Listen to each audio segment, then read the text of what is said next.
It's a beautiful day here in sunny Boca Raton, Florida for this edition of NCAA Baseball on FAU Owl Radio on YouTube. In today's AAC matchup, we'll see the Florida Atlantic Owls as they will be looking for a series sweep today against the Wichita State Shockers, who are looking to avoid a sweep and end their 6-game slide.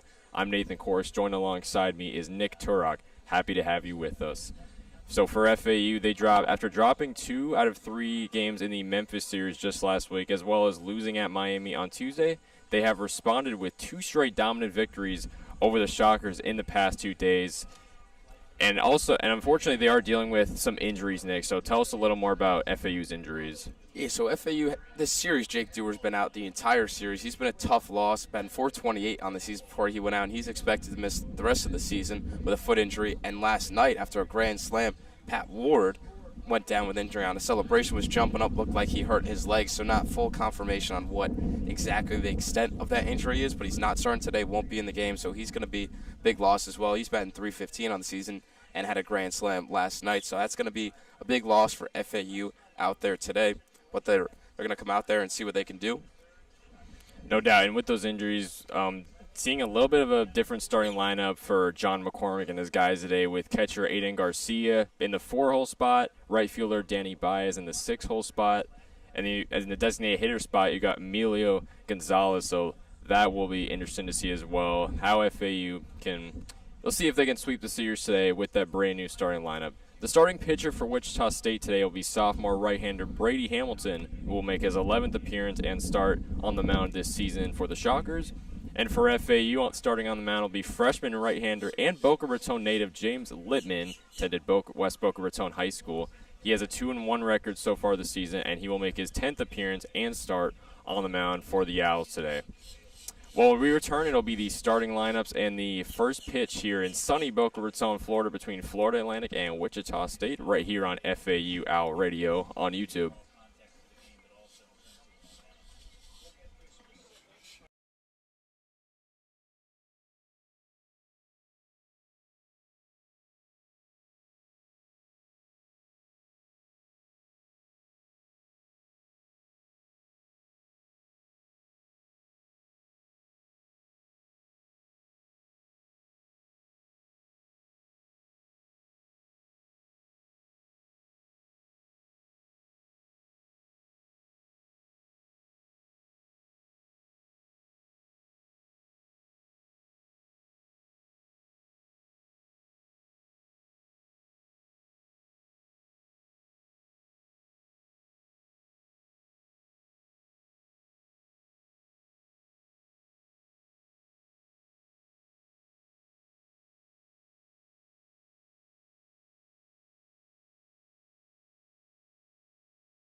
And welcome back to FAU Owl Radio. We're just a couple minutes away from first pitch here in Boca Raton, Florida, between the Florida Atlantic Owls and the Wichita State Shockers in the final game of this three-game set. Owls looking for the series sweep. And Nick, go over the starting lineups for both teams. So for the Wichita State Shockers, they're going to be leading off Camden Johnson playing second. Batting second, batting first is Camden Johnson. Batting second, Jordan Rogers. He's going to be in center field. Josh Livingston will bat third, playing third base. Cam Durnan, the shortstop, batting fourth. Jaden Gustafson, he's going to be playing left field, batting fifth. Ryan Callahan over at first. He'll be batting sixth. Mauricio Millen, he's going to be batting seventh. He's going to be the DH position. Lane Hayworth in right field, batting eighth. And Cole Dillon, he's going to be batting in the ninth spot, playing catcher. Looking around the infield for FAU.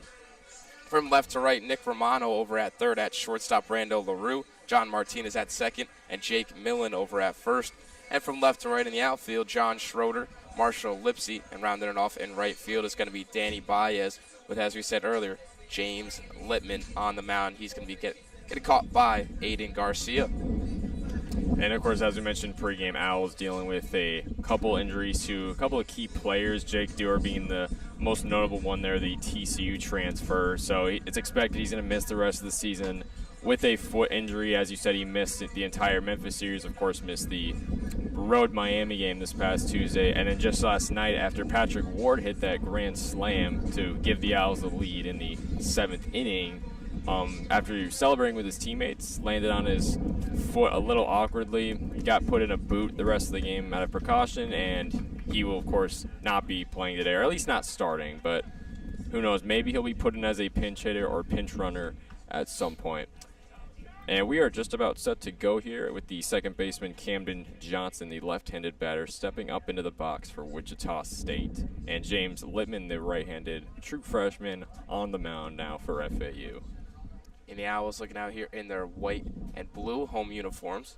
Wichita State Shockers over in the gray uniforms, gray and yellow. Not too much wind today. Well, it's a lot of wind today, but shouldn't affect too much. It's really blowing kind of towards the first base dugout, so it really shouldn't help as much for the hitters to really get it out. Someone hits one to right field, might have a little bit of wind help.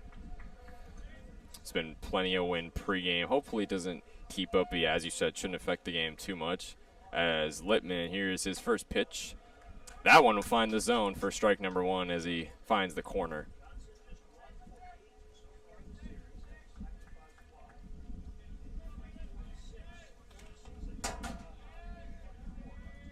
So nobody on, no outs. Littman on the 0-1.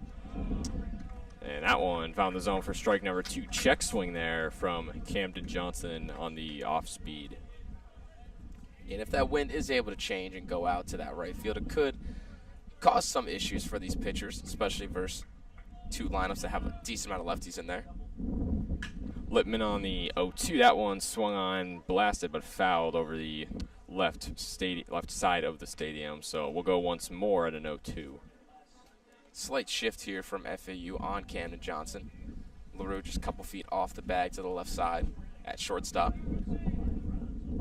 So no balls, 2 strikes on Johnson. Here's Littman as he wheels and deals. This one swung on. This one's in the air in foul territory, but the diving catch from the third baseman, Nick Romano, for out number 1 here in Boca. Very good effort there from number 9. And Romano, a fun start to this series now, a diving catch there as they're looking to wrap up FAU. Looking to get the sweep here. Romano had a big grand slam on a big 5-run first inning over on Thursday. They held that lead the entire way. So now will be the center fielder Jordan Rogers up into the box as he takes strike 1 there from Littman on the check swing.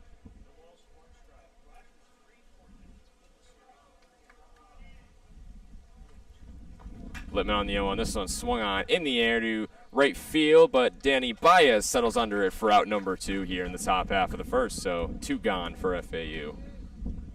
Good swing there from Rogers. Just got a little bit under it. Put that in the gap, though. Could have done some damage, but Baez right there to make the play easily. Good start here for Littman opening this game up. Littman, this is his 10th appearance and 10th start of the season with a 2-1 record. Last pitched on last Sunday versus Memphis. Pitched 4 full innings, had a career-high 8 strikeouts in that game. So he'll be looking to continue his dominance here as the third baseman Josh Livingston steps up into the box. And here's Littman with his first offering, and he finds the zone for strike number 1. And a big shift by the Owls here. Romano over on the other side of second base, so Romano moving from third all the way to about 5 feet over from second. LaRue, the only one over on the left side of the infield. Nobody on, 2 outs. Littman on the 0-1. That one misses out and away for ball number 1. Littman with a 4.74 ERA on the season, 1.29 whip. 1 ball, 1 strike. Littman deals. This one swung on, grounded right to first base. It's Jake Millen stepping onto the bag himself for out number 3 to retire the side in the top half of the first.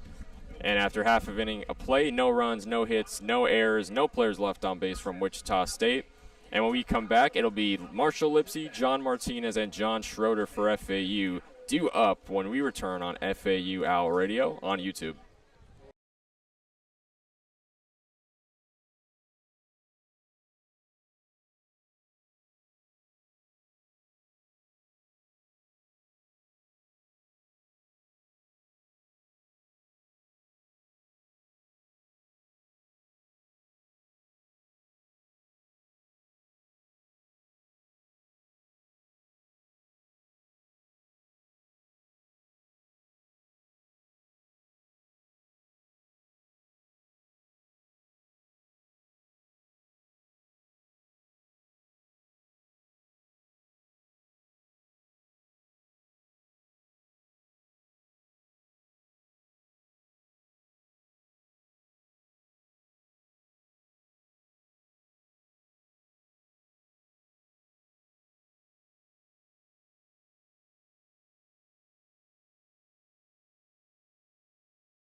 FAU in the defensive.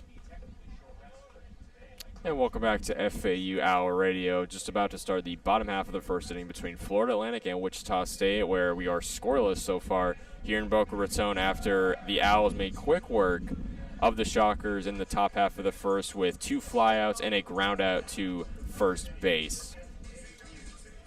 And FAU now heading into this bottom of the first inning. Leading off, it's going to be Marshall Lipsy. We'll go John Martinez batting second, playing second base. John Schroeder will bat third in left field. Aiden Garcia batting fourth, playing catcher. Nick Romano batting fifth at third base. Danny Baez will bat sixth in right field. Jake Millen batting seventh over at first. Emilio Gonzalez, the DH today. And batting ninth, rounded it off, is Brando LaRue playing short. And the leadoff man Lipsy now up into the box against the right-hander Brady Hamilton as the first offering is swung on and fouled over the left side of the stadium. Will go at an 0-1. This is the 38th appearance and 37th start for the transfer out of Blinn College. No balls, 1 strike. The righty deals. This one swung on, chopped over the pitcher's mound to short. Play made over to first base. It's Callahan stepping onto the bag for the first out here to retire the leadoff man Marshall Lipsy. And looking at that defense for the Shockers, Livingston over at third. From left to right here, Livingston at third, Durnan at short, Johnson at second, and Callahan at first. And from left to right in the outfield, Gustafson, Rogers, and in right, Hayworth. And behind the plate is Dillon. And that'll be the second baseman John Martinez up against the righty Hamilton. Hamilton deals his first offering, misses upstairs for ball number 1. This is the 38th appearance, 36th start for the redshirt freshman John Martinez. He has 1 hit, 1 run, and a couple RBIs and 9 total at-bats in this series. So nobody on, 1 out away from the Shockers. Hamilton on the 1-0. That pitch finds the zone for strike 1. 1 ball, 1 strike on John Martinez. The only freshman in the FAU lineup. The 1-1 from Hamilton is swung on and missed for strike number 2. Martinez chasing the fastball.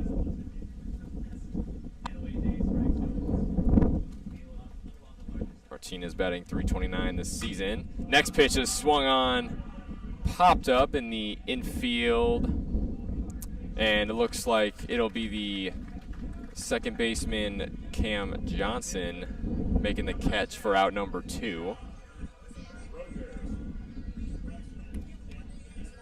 So both defenses making fairly quick work of the opposing side. 2 gone already for Wichita State here in the bottom half of the first. A quick start here on defense for both teams. It's a beautiful day to be pitching out there today, just about 79 degrees. A lot of wind, like we said, but towards that first base dugout as that one's fouled off from Schroeder. The left fielder, John Schroeder, up into the box for FAU, the senior, making his 38th appearance and 36th start this season. He has 3 hits, 2 runs, as well as a couple RBIs in 6 total at-bats. And he's had at least 1 hit in 13 of his last 14 games. Nice little streak for him as the 0-1 from Hamilton is fouled off over the third base line. We'll go at a no ball, 2 strike count now on John Schroeder. Schroeder batting .273 on the season with a .360 on base percentage. As Hamilton sets.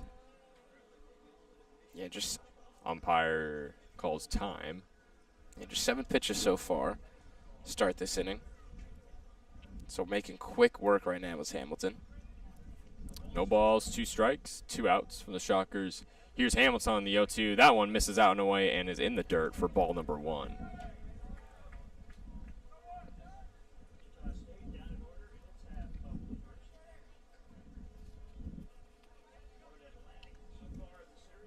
And this top 3, 1-2-3 order for FAU has probably been their most consistent this season as the 1-2 is swung on, popped up in the infield as the second baseman, Durnin, settles under it for out number 3 to retire the side in the bottom half of the first. After 1 full inning of play, we are scoreless here in Boca Raton as it'll be Cam Durnin, Jaden Gustafson, and Ryan Callahan due up for the Shockers when we return on FAU Owl Radio on YouTube.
And we're back here on FAU Owl Radio after a scoreless first.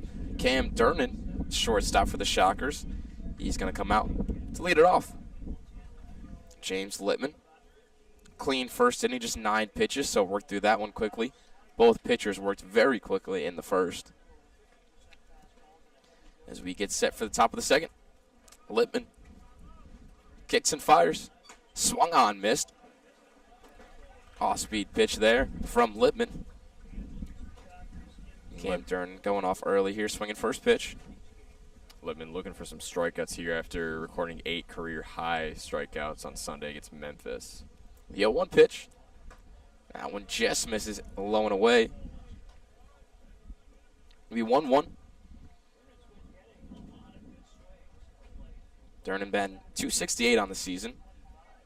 367 on base percentages. That one is in there for strike two. Fastball outside part of the plate. 1-2. Littman trying to make quick work of Dern here. Already 2 strikes finding the zone. 1-2 from Littman is swung on. Hot shot to third base, fielded by Romano. Tossed to first for the first out of the inning. Nice one hopper there for Romano over at third. So yeah, James Littman's had his work cut out for him so far. Quick 1-2-3 back in the first inning, and quick ground out right there from the true freshman. That's going to bring up Jaden Gustafson. Gustafson coming in this game batting .270 on the year. A junior here for the Shockers as he takes the first pitch. Just misses outside. Another fastball from Littman. 1-0. That one just missed a little bit outside. Pitcher's throwing strikes so far early as the 1-0 comes in. That one just missed inside. First time Littman today is a little bit behind in the count. Down 2-0 to Gustafson, so a good hitter's count here for him. Gustafson really looking for some momentum here. He's hitless in eight total at-bats in this series so far. As 2-0 comes in, takes that one outside, so 3-0. Like we're just saying, hitless this series so far, I'd imagine. He's not going to get the green light here. Just 1 home run on the year. So he's probably taking all the way here. Expect a fastball coming from Littman in the 3-0 count. Still just 1 out in the inning. That pitch misses way outside, so Gustafson, easy work there. He's able to get a walk with 1 out here, so with 1 out, that's going to bring up Ryan Callahan.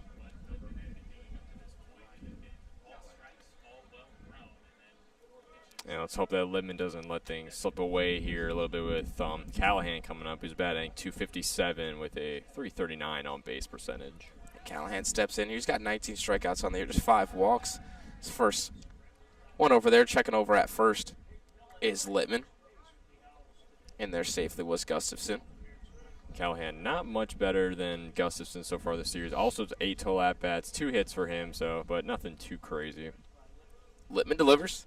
First pitch missed outside, so after a hot start from Littman, throwing a lot of strikes, has thrown 5 straight balls. He's going to have to take a breath here, settle it back down, try and find the zone again. 1-0. Runner on first. Pitch comes in. That one's in there for strike one. 1-1. So Littman finally finds his zone again. So he's back in the strike column with a 1-1 count. Just needs to stay consistent. I mean, possibly the worst thing you could do is walk not only 1 but 2 batters to put at least 1 runner in scoring position.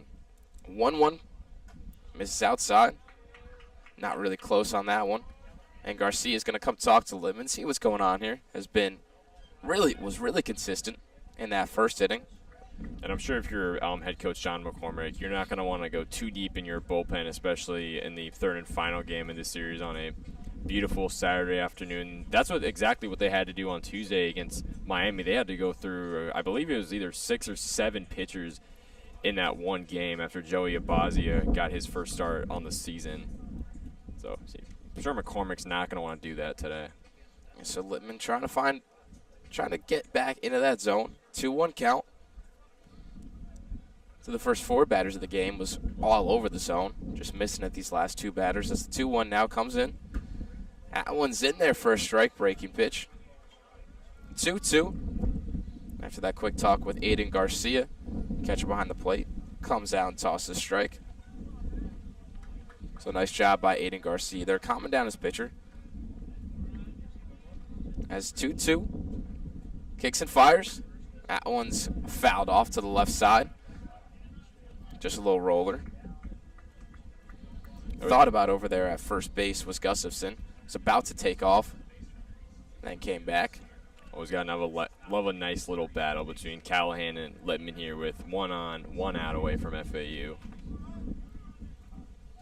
We'll go 2-2 again. Littman checks over at first. Back in time is Gustafson.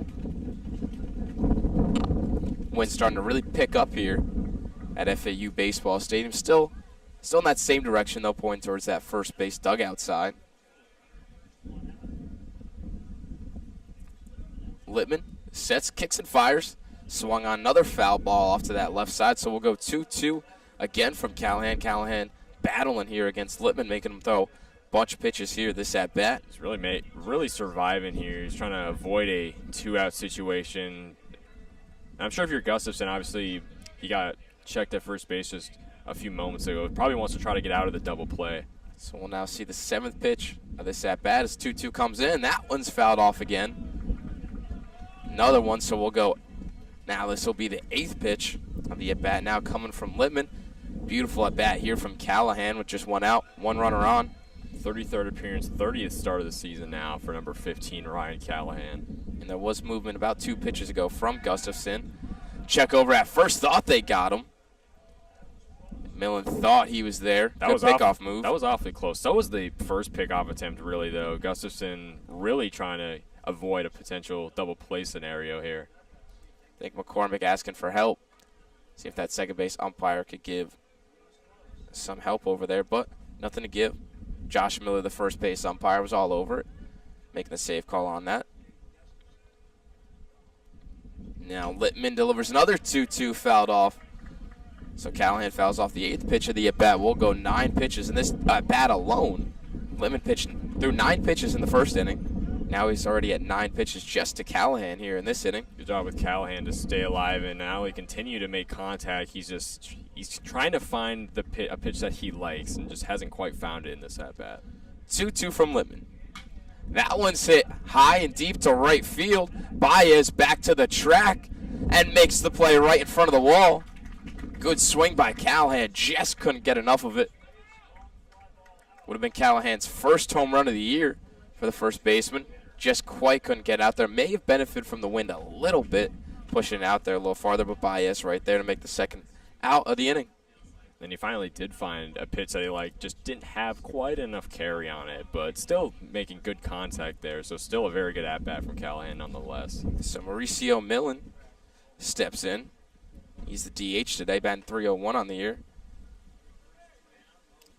First pitch to him, misses outside. There to block it up is Aiden Garcia.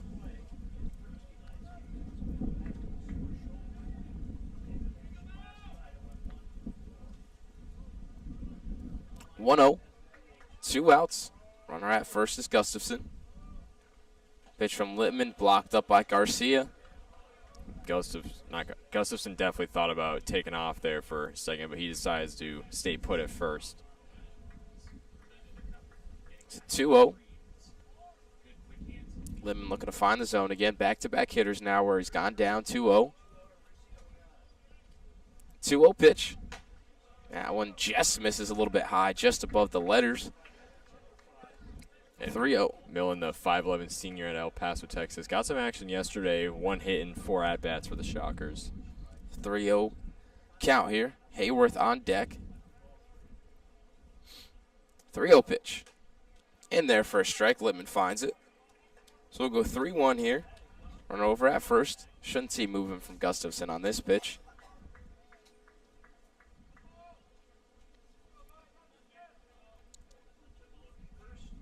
3-1. Runner fakes, doesn't go. That's going to be a pop fly deep into right center field. Lipsey's there to make the play. Nice running play out there from Marshall Lipsey. So the Wichita State Shockers go down with no runs, no hits, 1 runner left on base. No errors from the Owls. We'll head to the bottom of the second inning. The Owls look to come up and change the scoreless tie.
back here on FAU Hour Radio. Nick Turok, Nathan Korst here as Brady Hamilton comes back out.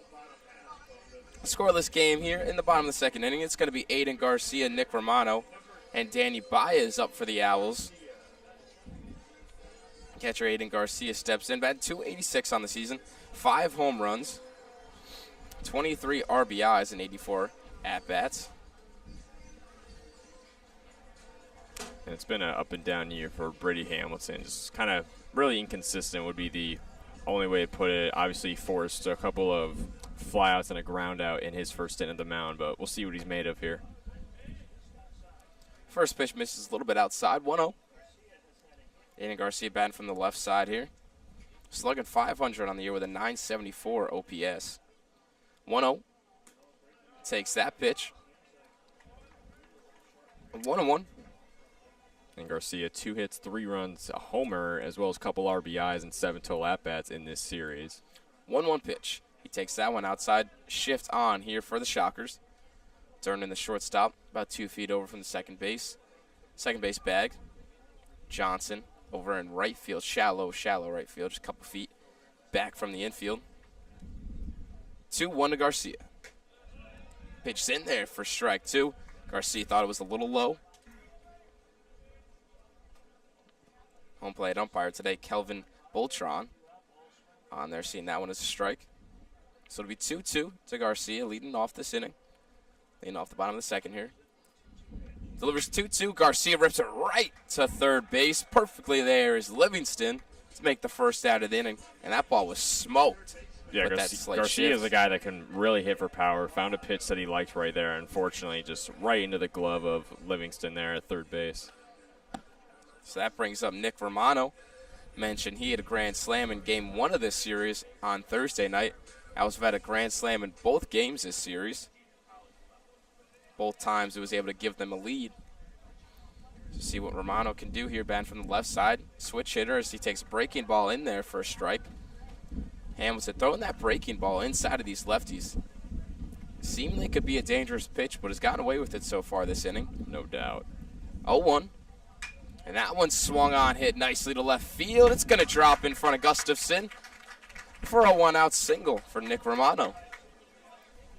So finally, FAU is able to get on base here. And similar hits there similar swings there from Garcia and Romano, both going the other way. Garcia just lined it right to the third baseman, where Romano able to just get it over the head of the third baseman, Livingston, right in front of Gustafson. Perfectly placed hit there. And that's going to bring up Danny Baez. Baez out and right today. Another lefty here. Having to deal with a lot of lefties is Hamilton in this FAU lineup. 6 lefties in this lineup for the Owls as the first pitch comes in. A Baez, big swing and a miss. And Baez, one of the guys in this new lineup from FAU by head coach John McCormick due to the injuries of Jake Duber as well as Patrick Ward after celebrating the Grand Slam last night. 0-1. Hamilton checks over at first. In time. Pick off Nick Romano. So good move by Brady Hamilton to get the second out of the inning. Yeah, and Romano there was an awkward slide. Didn't really move when he hit the ground. Didn't get a good jump on that. Maybe his feet got a little stuck there. Wasn't able to get a good dive back. So Brady Hamilton helping himself out there. As the 0-1 comes into Baez. Baez check swing. Didn't matter. Strike called in that pitch again. I was just saying it. That breaking pitch blowing inside the lefties. Dangerous, dangerous pitch, but it's been really getting away with it this inning. It's looked good. The 0-2 from Hamilton. 2 outs. Swung on, missed, pitch in the dirt. Blocked up by Dillon, throw over to first. In time for the third out of the inning. So 1 hit in the inning for the Owls. No runs on just 1 hit. Nobody left on base. We'll head to the top of the third inning. The scoreless game here in Boca Raton.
And welcome back to FAU Hour Radio. Top half of the third inning now between Florida Atlantic and Wichita State. We are still scoreless here in Boca Raton as the right fielder Lane Howarth will step up into the box for Wichita State. And the first pitch is belted on, fly ball into right field as Danny Baez settles under it for out number one in the top half of the third. And the pitcher's working pretty quickly so far. Lemon did struggle in that top of the second inning. Lost the zone a little bit, but right there, able to get a quick out.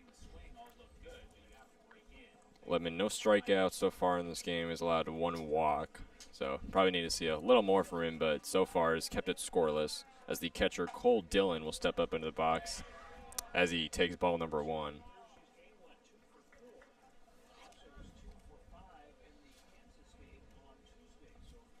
So no runners on, 1 out away from FAU. Here's Littman on the 1-0. And that one misses the zone for ball number two.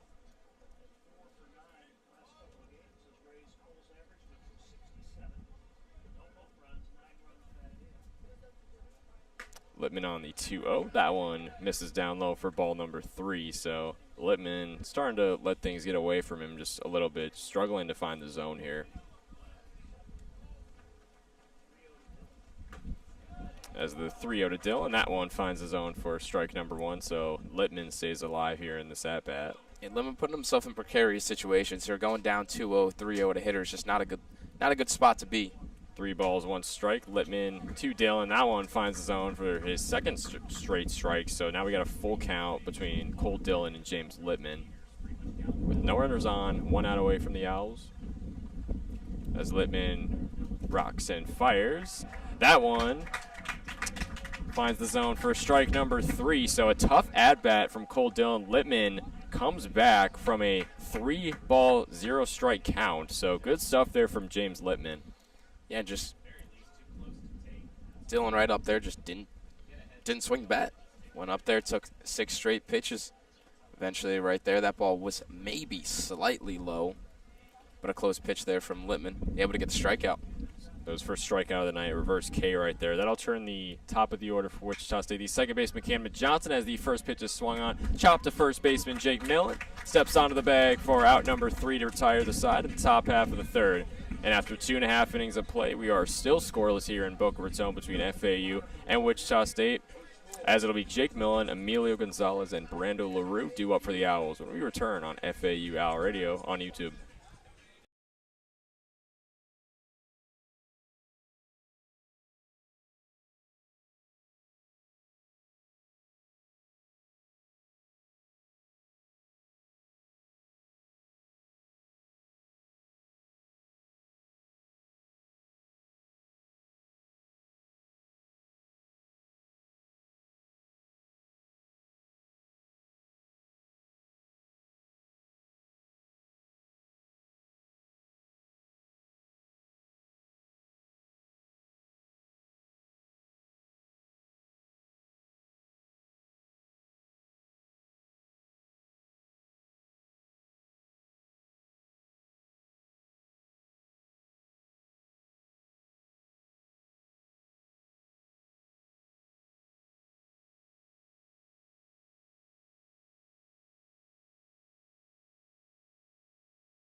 And we're back on FAU Owl Radio, bottom half of the third inning now between FAU and Wichita State. We are still scoreless here in Boca Raton as the first baseman, Jake Millen, steps up into the box for the first time today. The senior went to North Pocono High School, making his 37th appearance and 35th start of the season as he goes up against the righty Brady Hamilton. As Hamilton rocks and deals, first pitch is swung on, fly ball in foul territory over the third base line, so we'll go ahead and 0-1.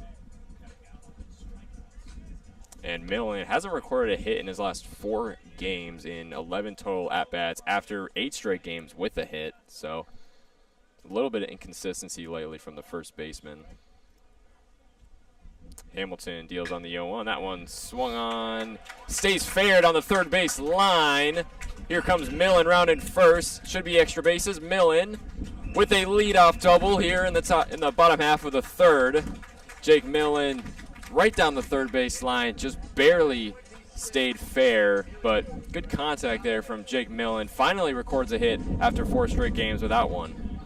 Yeah, just a beautiful swing there. Seeing the shift, just going right against it, slapping it right down the third base line.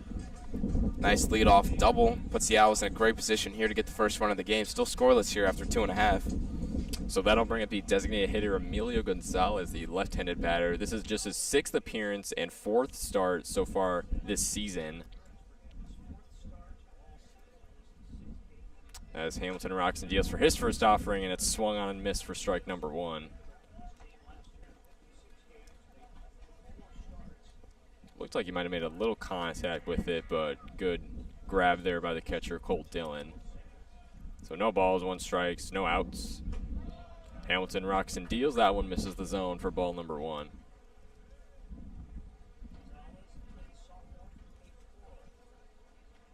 So with the injuries to Dewar and now Patrick Ward, that has brought up Emilio Gonzalez into the lineup. And now he's got a good opportunity here with Millen in scoring position. As the 1-1 is swung on, fly ball right to the shortstop, Cam Durnan, for out number 1 here in the bottom half of the third. Millen stays put at second. And a couple of loud outs here from FAU in these first 3 innings. Just big swings from the lefties that just have been right to guys. And now that'll bring up the shortstop, the senior shortstop, Brando LaRue, who was just yesterday named to the top 100 shortstop watch list by the College Baseball Hall of Fame. LaRue with his 35th appearance and 34th start of the season today as he goes up against Hamilton. Hamilton, 1 strikeout. He's allowed 2 hits and a double so far in this game. As the first pitch is looked on and finds his own for strike number 1, LaRue decided not to swing at it. Yeah, just such a great double leadoff guy. Here's LaRue. Got a lot of speed. He's batting .351 on the year. Can hit for some power, too, with 3 home runs. Great way to turn the lineup over. The 0-1 from Hamilton is in the dirt for ball number 1. And for LaRue, he went 0 for 2 in game 1 of the series, then went 1 for 3 yesterday. He has 1 hit, 1 run, and 5 total at-bats against the Shockers in this series. So 1 out of the way. 1-1 from Hamilton. Rocks and deals. This one swung on, drops into the gap in deep left field. Puts Jake Millen at the corner at third base. There's a single right there from the shortstop, Brando LaRue. And that'll turn it back to the leadoff man, Marshall Lipsy, to possibly bring a run home here for FAU. And Lipsy in a great spot. Yesterday, he had a home run. So he's in a great spot here. First and third, 1 out. He's going to be a tough guy to double up as well. Not an easy guy to double up. He's got a lot of pop. Dangerous guy at the leadoff position here. He's 0 for 1 so far in the day after grounding out to short back in the first inning. But as we said, good opportunity here with only 1 out away from the Shockers. Hamilton, almost 30 pitches thrown in this game so far. As he comes, sets, steals. Lipsy looks on, but that pitch misses the zone anyway for ball number 1. And this ball would need to be hit extremely hard to double Lipsy up here. Coming out of the left side of the batter's box, he's got a lot of speed, so not a great chance for a double play. And then we've got the shortstop, Cam Durnan, shifted a little to the right near the second base. As the 1-0 from Hamilton misses again for ball number 2. So you got Brando LaRue at first base, Jake Millen at third base. Runners on the corners for FAU. 1 out from the Shockers. Got a 2-0 count for Marshall Lipsy. Hamilton's going to check LaRue at first base, but he dives back in safely. And the outfield shifted a little bit as well, as Jordan Rogers has also shifted a little bit to the right. As well as Gustafson, he's also shifted a little bit to the right. 2-0 from Hamilton. That one misses for a third straight ball. So good opportunity to potentially walk in a run here. Obviously, if you're Hamilton, it's the last thing you want. But 3 balls, no strikes on Marshall Lipsy. And technically a base open here would put someone else in scoring position. Next pitch, that one misses the zone for ball number 1. That'll load the bases for FAU, putting Brando LaRue at second and Marshall Lipsy at first. And I think going down in that count to Lipsy, I think it was almost a better decision to walk him there. Don't want to attack a guy that has that much pop, has that much speed. You're not going to double him up. You're looking for a chance to at least do something there. Now you bring up Martinez, who, again, not an easy guy to face, someone that is more susceptible to the double play than Lipsy would have been. So a better guy in that position. Now you can bring the infield in as well. You'll have the chance at home. You don't have to bring the infield in. I'd imagine they're going to keep the middle infield up looking for that double play. Those corners are going to come in. Look to take it home first on Martinez. So bases loaded now for FAU, only 1 out away from Wichita State, and we got a meeting at the mound between Brady Hamilton and his entire team. So they'll look to calm him down here, and he'll have to get himself out of a very tough jam here. And the pitching coach out there, Anthony Claggett, former major leaguer. So Lipsy on first, LaRue on second, Jake Millen on third. Shockers with just 1 out away. FAU has plenty of momentum right now, and Martinez has a very good opportunity to drive in a run here. Yeah, prime chance for John Martinez here. He's got 23 RBIs on the year. Perfect chance for him to add on that. He's .294 this year with runners in scoring position. Hamilton back on the mound, comes, sets, deals. First offering misses out and away in the dirt for ball number 1. And Martinez is 0 for 1 so far in the day after a pop-up to short back in the first inning. So 1 ball, no strikes. Hamilton, the righty, deals. That one misses out and away once more for ball number 2. Yeah, so 6 straight balls here. If I'm Martinez here, I see no recent swinging here. Owls have seen 6 straight balls, so it's prime opportunity to take here. Certainly a prime opportunity, especially for Martinez to stay patient as the next pitch finds the zone for strike number 1. So now Martinez might start to think about swinging here. But you still have 1 more strike to give. So 2 balls, 1 strike as the righty deals. That one misses out and away for ball number 3. And narrowly missed Martinez. Almost got hit there. That one was coming in hot. Hard fastball there from Hamilton, but bad spot for Hamilton here. 3-1. And that'd be a very poor thing to do, would be to walk in a run via hit by pitch. But we'll go 3 balls, 1 strikes on John Martinez. Bases loaded as Hamilton deals. This one swung on, foul tip behind the plate, so we'll got a full count for Martinez. Yeah, not a lot of location with the off-speed pitch, especially these righties, especially this inning. So I'd expect another fastball coming here with this 3-2 count. Trying to keep something in the zone, force Martinez to get a hit. So bases loaded, only 1 out away from the Shockers. Full 3-2 from Hamilton. Swung on, broken bat, but fouled over the third base line. John Martinez breaks his bat on a full count. We'll go once more at a 3-2, but you don't see that every day. Yeah, and that might be the first time I've seen a broken metal bat. That really doesn't happen often. It's wood bats break here and there, but breaking a metal bat, that's pretty hard to do. Definitely found a pitch that he liked and really put all of his power into that one. So Martinez is given a brand new bat, and he will step back up into the box, still facing a full 3-2 with the bases loaded, only 1 out away from the Shockers still. As Hamilton comes, sets, deals. That one misses the zone for ball number 4, and Brady Hamilton walks in an FAU run to make it a 1-0 Owls lead in the bottom half of the 3rd. Great at bat there from Martinez, fouling off that 3-2 pitch. That 3-2 pitch looked like an off-speed pitch coming inside on backdoor off-speed. So a tough pitch to really do anything with. Was able to foul it off, obviously breaking his bat, but now puts the Owls in still another great situation here. So bases will still be loaded. Still only 1 out from the Shockers. That'll bring up the left fielder John Schroeder, left-handed batter. Important here for Hamilton to try and get ahead. Got behind Martinez. That's what led to the walk. First pitch from Hamilton, swung on and missed for strike number 1. Good job there from Hamilton, getting ahead, 0-1 on Schroeder. Schroeder popped up to the shortstop in his first at-bat. Yeah, I was going to say, speaking of 0 for 1. So no balls, 1 strike on Schroeder. Base is still loaded. Hamilton deals. This one swung on, popped up into the air in right field. Should be enough.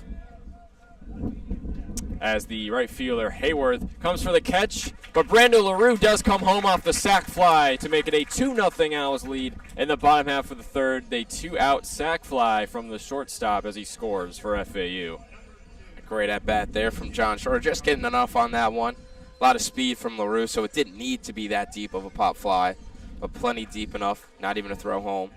Beautiful job there by Schroeder to give the Owls 2-0 lead. So now upcoming will be the catcher Aiden Garcia, as we talked about earlier, can really hit for power. He's 0 for 1 though so far on the day after a very quick line out to third base. He smoked that pitch earlier in this game, so first pitch from Hamilton is swung on and missed for strike number 1. 2 runners aboard still for FAU with Martinez on first. Lipsy stayed put on second after the sac fly just a few moments ago. 2 outs away now from the Shockers. Let's see if Garcia can extend FAU's lead. The 0-1 from Hamilton misses out and away for ball number 1. And Hamilton's pretty consistently been going to that inside off speed, then that away, either change up fastball, trying to throw off hitters' timing, trying to get that tunneling action in there. It's been really effective at putting it inside, then outside, as long as he's able to keep it in the zone. 1-1 count, Hamilton deals. That one finds the zone for strike number 2. Backdoor breaking ball there. Beautiful pitch from Hamilton. He's allowed 3 hits, 2 runs, 2 walks. Does have a strikeout, though, so far in this game. Just over 40 pitches thrown from the sophomore right-hander. 1 ball, 2 strike on Garcia as Hamilton delivers this one. Chopped up to short. Throw made over to Callahan at first base to finally retire the side here in the bottom half of the third. But the Owls score 2 runs to make it a 2-0 Owls lead, as we will head to the top half of the fourth with Jordan Rogers, Josh Livingston, and Cam Durnan due up for the Shockers when we return on FAU Owl Radio on YouTube.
And we're back here on FAU Owl Radio. The Owls put up 2 runs in the bottom of the third, so they have a 2-0 lead as we hit the top of the fourth here. Wind has died down here in Boca Raton, but expect that to possibly pick back up again. There's not a lot of wind as we start this inning.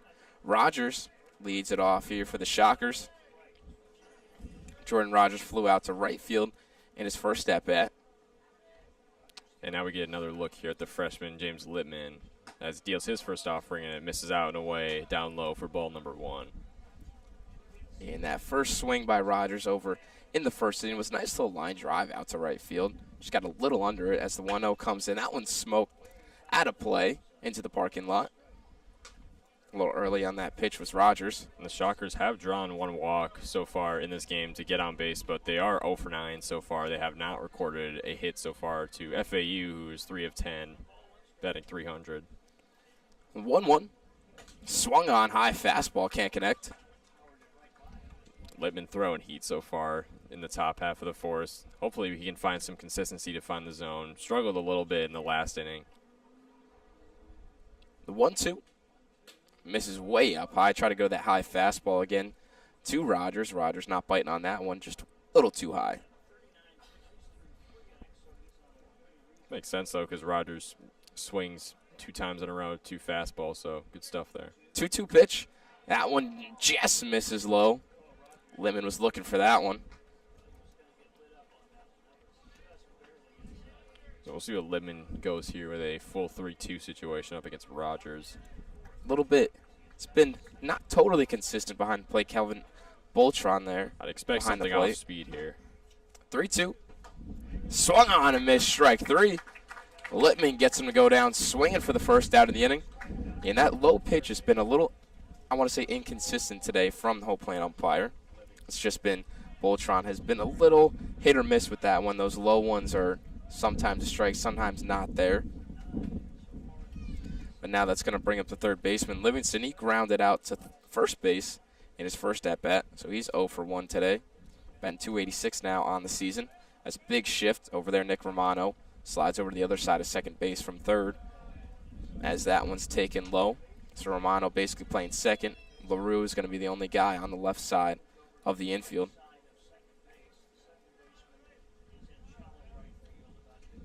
1-0 pitch from Littman. Misses outside. Littman 46 pitches so far. On pace good, but has just had a couple instances so far like this at bat where he really gets behind hitters. Has still been able to get them out, but you don't want to be sitting behind in these counts consistently. That's a 2-0 from Littman. Misses up and away, 3-0. I agree. I think Littman has been able to keep it consistent enough to where McCormick has had a pretty long leash for him. Obviously, he's started and pitched this whole entire game thus far. 3-0 from Littman. In there for strike 1. So Livingston, a big hitter's count now. 3-1. Like you said, still looking to get their first one of the game. First hit of the game here for the Shockers. 3-1 to Livingston. Swung on. High drive. Deep right field. Baez goes back to the track, to the wall. Not able to make the catch, and it's going to be a foul ball. Just foul. And that is very unfortunate. What could have been created as a 2-out situation. Very good hustle, though, regardless from Baez. But obviously, I think sun got in his eyes a little bit, just couldn't quite come up with it. Yeah, tough play. Almost looked like he had it. But short corner over there, not a lot of room between the wall and the sideline fencing, but just banged off that back of the wall. Almost made the play. Would have been a spectacular play from Baez out there. But first base umpire Josh Miller also all over that one because Baez was really close to being in fair territory, foul territory. That ball was just foul. So Livingston will see another pitch, 3-2 here. So it was just a little bit under and just a little early on that 3-1 fastball. So we'll see another one. It's 3-2 from Littman. Swung on, lined off the first base bag, and tries to scoop it, and that ball called foul. It's another thing, Sabre Day, much like that broken mental bat we saw a little bit ago, hits off the edge of the first base. Yeah, so that one hit the orange one where in college here, at least at FAU, we have those 2 bags where the white one is on the inside. That's the real bag technically. And then the orange bag just for the safety bag that hit the orange. So another play by the umpire over there. He's getting his work in. Josh Miller making sure balls are fair and foul. So another one that's just foul for Livingston. So we'll go 3-2 again. 3-2 pitch. Swung on, pop fly, center field. Lipsy calls it off. Right to him. Lipsy's there to make the play for the second out of the inning. So a tough battle from Livingston ends up in a fly out to center field. In terms of making contact, still a very good at-bat from him. He kept finding pitches he liked, just couldn't quite get enough power on either that one or the one that was fouled off into right field territory when Garcia couldn't come up with the catch. So Cam Durnan now up. Durnan with 2 outs. First pitch. Just misses inside for ball 1. 1-0. He grounded out to third base in his first at-bat. It was kind of a hot shot, and Romano made it look a lot easier than it was. It was hit pretty hard as the 1-0. Just misses outside. Garcia thought that one was a strike, shaking his head kind of behind the plate. Thought he'd like that one.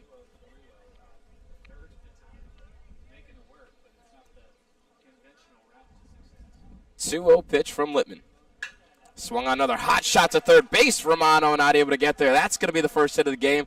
And Durnan's going to go around first, trot right into second base for a 2-out extra base hit. So finally, Wichita State gets on the board from a hit perspective, and extra bases there from Cam Durnan to put himself in scoring position and finally give the Shockers a chance here in a 2-out situation. Yeah, so now with Durnan at second, Jaden Gustafson comes up to the plate. He walked in the first inning. It seems like the Shockers have had a lot more action. They've had just one walk, but it seems they're having such good at-bats to where it seems like they're doing better situationally than they are, just because Littman's thrown a lot of pitches so far. He's thrown a lot of balls, a lot of counts where he's down 2-0. As now to Gustafson, the first pitch, taken low for ball one. And again, starting the at-bat behind here is Littman. Putting himself in tough situations here. Has been able to get out of it all game so far through the first 3 innings, but now a runner in scoring position with 2 outs. 1-0. And that one, a little grounder to first base. Fielded by Millen. Toss over to first for the 3rd out of the inning. Nice little play over there by Jake Millen. So Littman able to get out of it. We'll head to the the bottom of the 4th inning. Owls leading 2-0.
And we're back here on FAU Owl Radio. The Owls lead 2-0 in the bottom of the 4th. Nick Romano is going to lead off against Brady Hamilton. Hamilton, 45 pitches through the first 3 innings. And Romano, he singled back in the 2nd inning. Rough day yesterday, going 0 for 4. Obviously hit that grand slam, though, in the first game of the series. So kind of up and down so far, but good start so far in this game. First pitch to Romano is outside for ball 1. Romano had a nice little single to left field in his first at-bat. He's just able to get it over the third baseman. Livingston took an outside fastball the other way as the 1-0 comes in. Big swing and a miss on a breaking ball that was bounced in the dirt.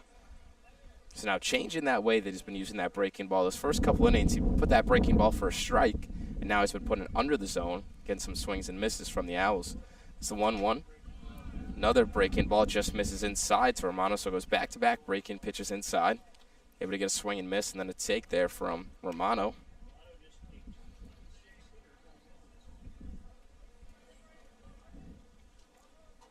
Time called. Umpire talking to the third base dugout over there, the Shockers. So Kelvin Boltron. Might have been something said over there from that dugout. As now the 2-1 from Hamilton. Misses way up and away. 3-1.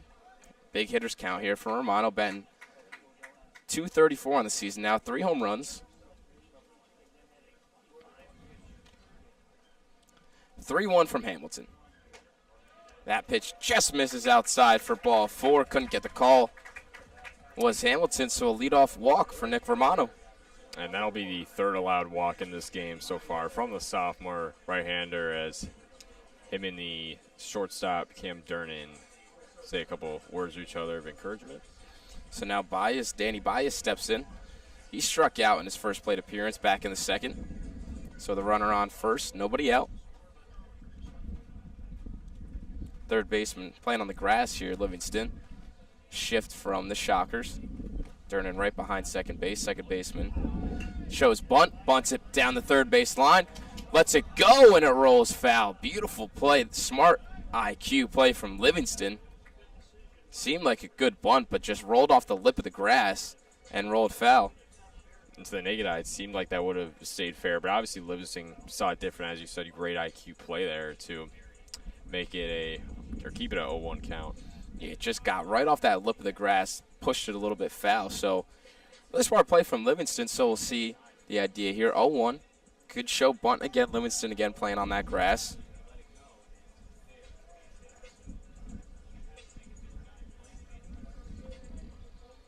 Oh, 1. Hamilton kicks and fires, shows bunt again. Takes that one for a strike. Looked like a good pitch to bunt on, but Danny Baez elected not to. So 0-2, we'll see Baez swinging now. Head in the count. Yeah, you showed bunt multiple times now, and Romano has obviously seen that, and he's stepping off the bag. A lot of separation there. 0-2 from Hamilton. Baez grounds a foul, first base side. We'll go 0-2 again. Baez just 40 at-bats on the season. Batting .350, though. As we said, struck out earlier. He's got 12 Ks on the year. Romano leading off first. The 0-2 from Hamilton. Takes that breaking pitch low. Good pitch there from Hamilton. Keeping it low, trying to garner a swing and a miss there. And he's part of why this FAU lineup has so much depth. It's a pretty good series for him so far. 3 hits and 3 runs and 6 total at-bats. Definitely had some depth for Coach McCormick. 1-2. Swung on. Little blooper out to right field. Hayworth is there to make the play out and right for the first out of the inning.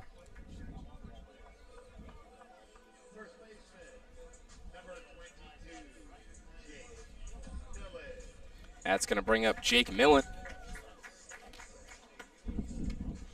Millen's 1 for 1 today. And he has one of 2 FAU's runs so far in this game after doubling in the 3rd inning and then being brought home via walk after the bases were loaded. And Millen had that nice knock down the third base line. But with a slight shift on, he was able to just push it down there for a double as they go check on Romano.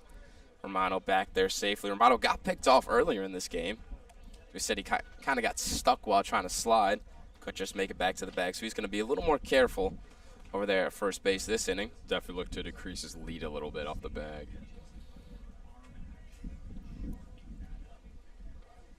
First pitch to Millen, and they go check again. Another close one for Romano. That one was even closer. Obviously, you said they picked Romano off early in this game, so they're trying to get him for a second time. Hamilton knows that. Yeah, Romano's really got to be careful over there. Romano, no stolen bases on the year. Hasn't even attempted. That's the first pitch fouled off from Millen. A little early on that breaking ball inside.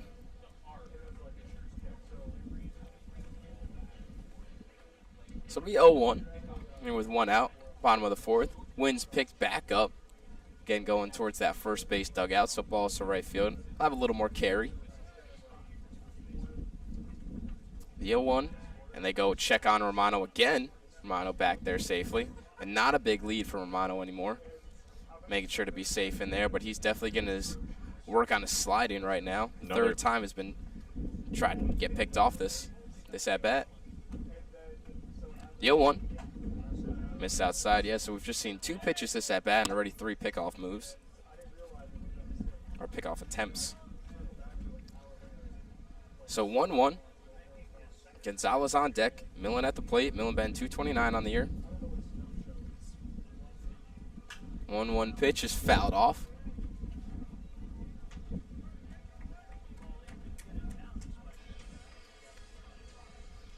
So 1-2 with 1 out here in the bottom of the 4th. And I'd be surprised if Hamilton tries to pick off Romano again, unless he has a really big lead, but I wouldn't expect much of that, especially with being one strike away from making it a 2-out situation.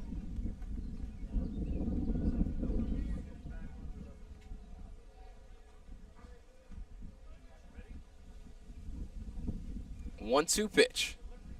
Millen takes that one low for ball 2.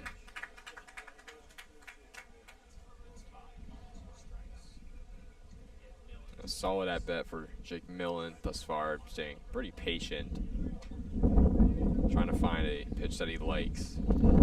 So 2-2. Just misses low. Breaking pitch. Good take there from Millen.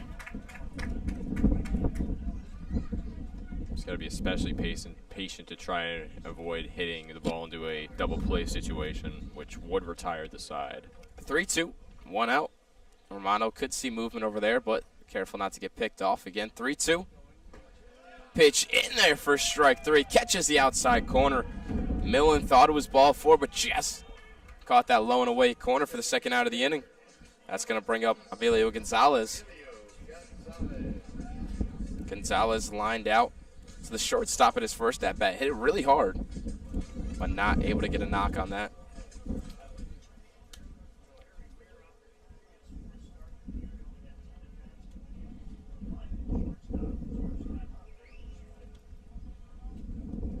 Hamilton deals for his first offering. And that one's popped up. Foul territory going over as Johnson just runs out of room. And that one hits onto the right field berm. Saw 2 Wichita State players going after it, but they weren't going to make the effort to jump over the fence and grab that. It was just a little too over the wall. So we'll go 0-1. Now to Gonzalez. Good hustle over there from Johnson, but not able to get there.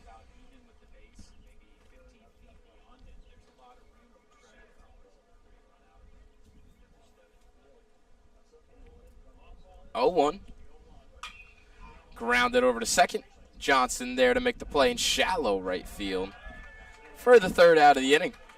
So the Owls, 1 runner on base, so no runs from, so we'll head to the top of the 5th inning. Owls lead 2-0 here on FAU Owl Radio.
And welcome back to FAU Owl Radio, top half of the 5th inning between Florida Atlantic and Wichita State, where the Owls have a 2-0 lead here in Boca Raton. Obviously, one of those scores being off a walk with the bases loaded, the other being off a sac fly.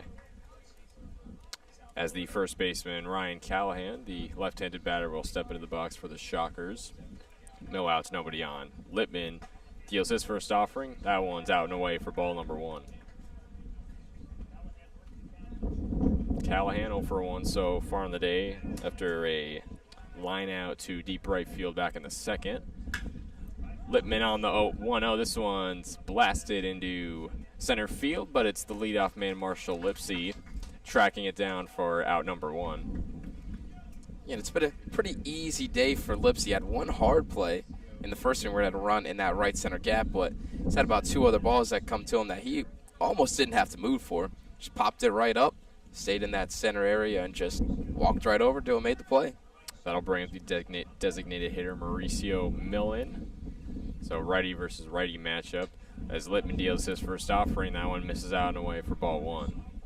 And a quick first out for Littman. Would love to have a really quick inning to keep that pitch count down.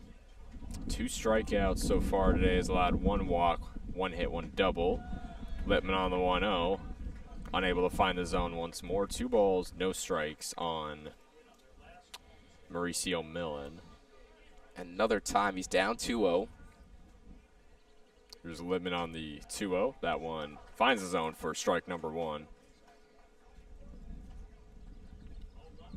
So nobody on. 1 out away from FAU after Lipsy caught the fly ball in center field. The 2-1 from Littman is swung on, chopped to short. LaRue, throw over to Jake Millen at first base, foot on the bag for out number 2. A beautiful play by Brando LaRue. Great scoop over there by Jake Millen. All around a phenomenal play. Deep in the hole was LaRue trying to make that play. So quick 2 outs for Littman. Really strong start to this inning, looking to make it a quick 1-2-3. Now it's the right fielder Lane Hayworth up into the box for Wichita State righty versus lefty matchup here. True freshman Littman. 2-out situation.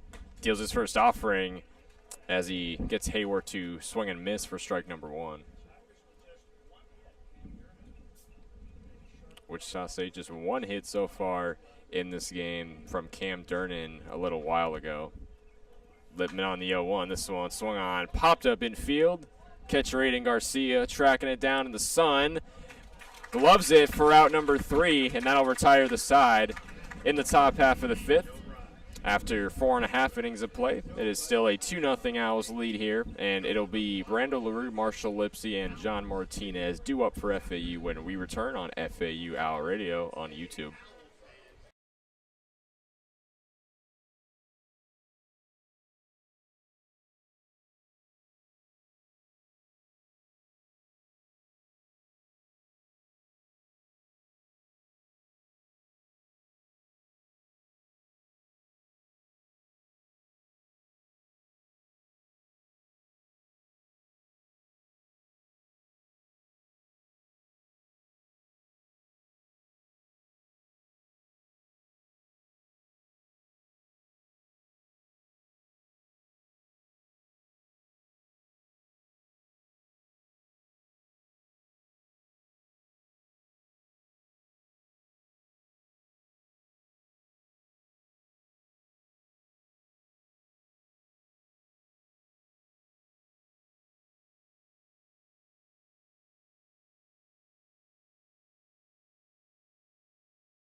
And we're back on FAU Owl Radio. Bottom half of the 5th inning now between Florida Atlantic and Wichita State. Still a 2-0 Owls lead here in Boca Raton. Owls back up on offense with the shortstop Brando LaRue stepping into the box for FAU. He's 1 for 1 so far in the day.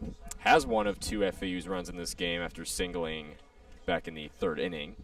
Brady Hamilton back on the mound for the Shockers as he kicks and deals for his first offering, and this one's going to miss the zone down low for ball number 1.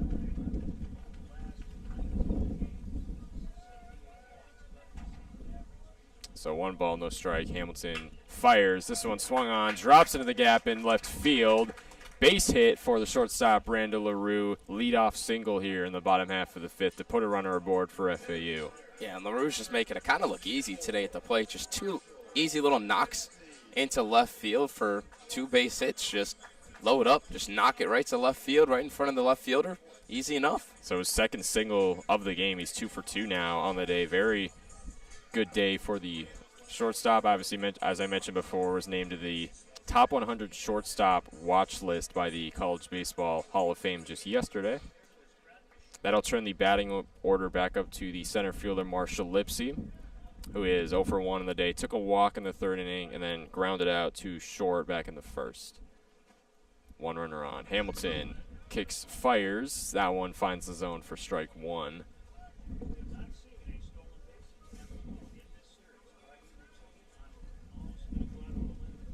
As LaRue inches off the bag at first. No outs from the Shockers. Hamilton on the 0-1. Misses down low.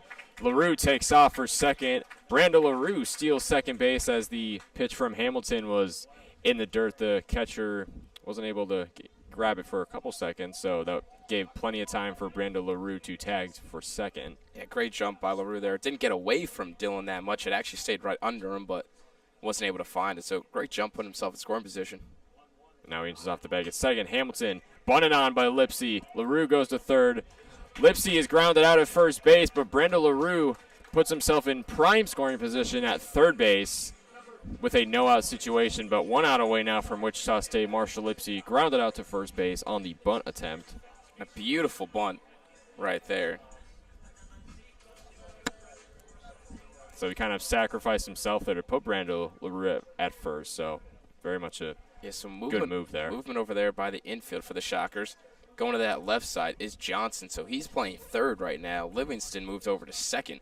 Second baseman John Martinez up into the box as the first pitch from Hamilton is swung on, popped up in center field.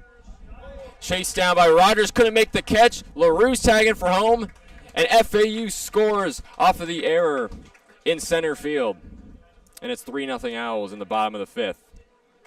And just a really, really tough play there out in center. It was not in a great position for anyone to make a play on it. The infield's in, so the second baseman and shortstop really had no chance of getting out there. It was in shallow center. They both couldn't get out there in time. And for Jordan Rogers, he was playing pretty deep out in center, especially with a guy like Martinez up, a guy that has a little bit of pop to him. You can't play too shallow. He just couldn't make it there in time. Just ball didn't hang up just enough for him. LaRue read it great, able to score. So that'll put John Martinez at second off of the error.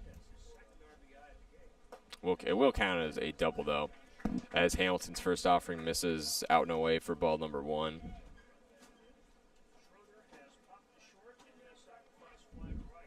Left fielder John Schroeder up into the box. Righty versus lefty matchup. Hamilton deals on the 1-0. Check swing there from Schroeder. Ball number 2.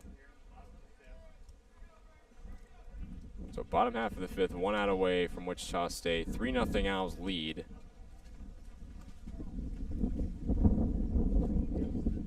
Martinez inching off the bag at second. Hamilton staring him down, but decided not to go to the pickoff attempt.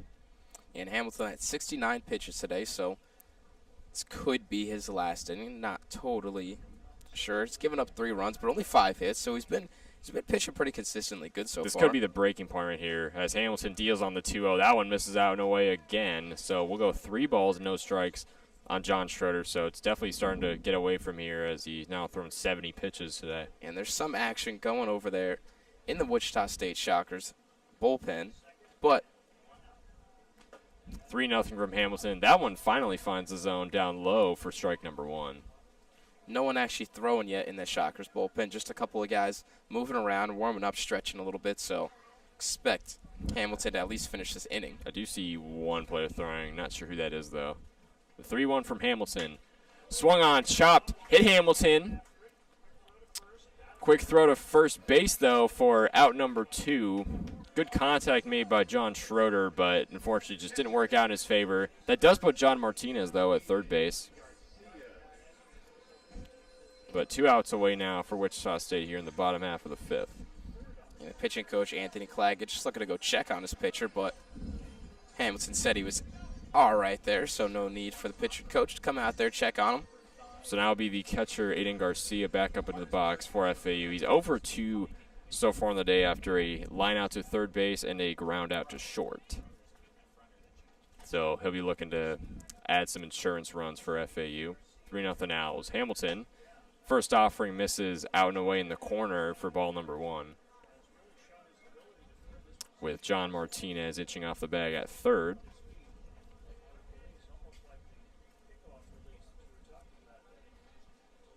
One ball, no strikes. Hamilton kicks, deals. That one misses down low for ball number 2. And I think time could be running out for Brady Hamilton in this one. 74 pitches thrown by the sophomore right-hander. 1 runner on, 2 outs from the Shockers. Here's Hamilton on the 2-0. This one popped up. This will be out of play over the right field line, right field net, I should say.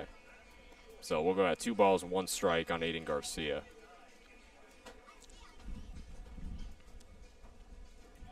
Plenty of power on that swing. Garcia, very much a power hitter at the catcher's spot. 2 balls, 1 strikes. Martinez with a lead off of third base. Here's Hamilton as he kicks and fires. That one in the dirt for ball number 3. Good job by Cole Dillon to track that one down, preventing Martinez from potentially tagging home. But it would have been a good situation for him to do it regardless. Yeah, I think regarding that one, Martinez, I think he could have got there. It looked like a good block by Dillon, but the ball just skipped away a little farther after the first bounce. Had a high bounce, and then just rolled farther. Decided not to risk it in the 2-out situation. So we'll go 3 balls, 1 strike on Aiden Garcia. Good count for him. Power hitter looking to put the ball in play. As Hamilton comes, sets, deals, pitch misses out and away for ball number 4. Putting runners at the corners for FAU. Aiden Garcia takes his base at first. With Romano coming up, Romano's been on base both times this game as a single and walked. So Nick Romano 1 for 1, single back in the 2nd inning, walked back in the 4th inning. With Aiden Garcia on first, John Martinez still at third. Home umpire calls time, and now we got another pitcher's meeting. It looks like we're going to get a pitching change here. Looks like we can close the book on Brady Hamilton for today.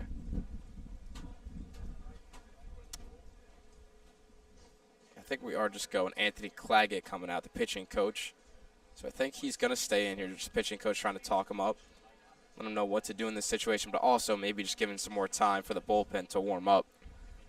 So I think Hamilton's going to get this next batter. He's going to see Romano, which he has got. Romano's got to him twice today, has walked and has a single. But I think if Romano's able to get on by as comes up, I think that might do it for sure for Hamilton. He's allowed 5 hits, 3 runs, 3 earned runs, and he's walked 4 batters so far today. He's also allowed a couple of those being doubles. 2 strikeouts on the day so far for him. He will stay out there, though, so he does have a little more leeway left. As Nick Romano steps back up into the box for FAU. Runners on the corners, 2 outs away from the Shockers. Hamilton needs a little bit of a rally to extend his mound visit here. Hamilton kicks, deals. First offering misses out and away for ball 1.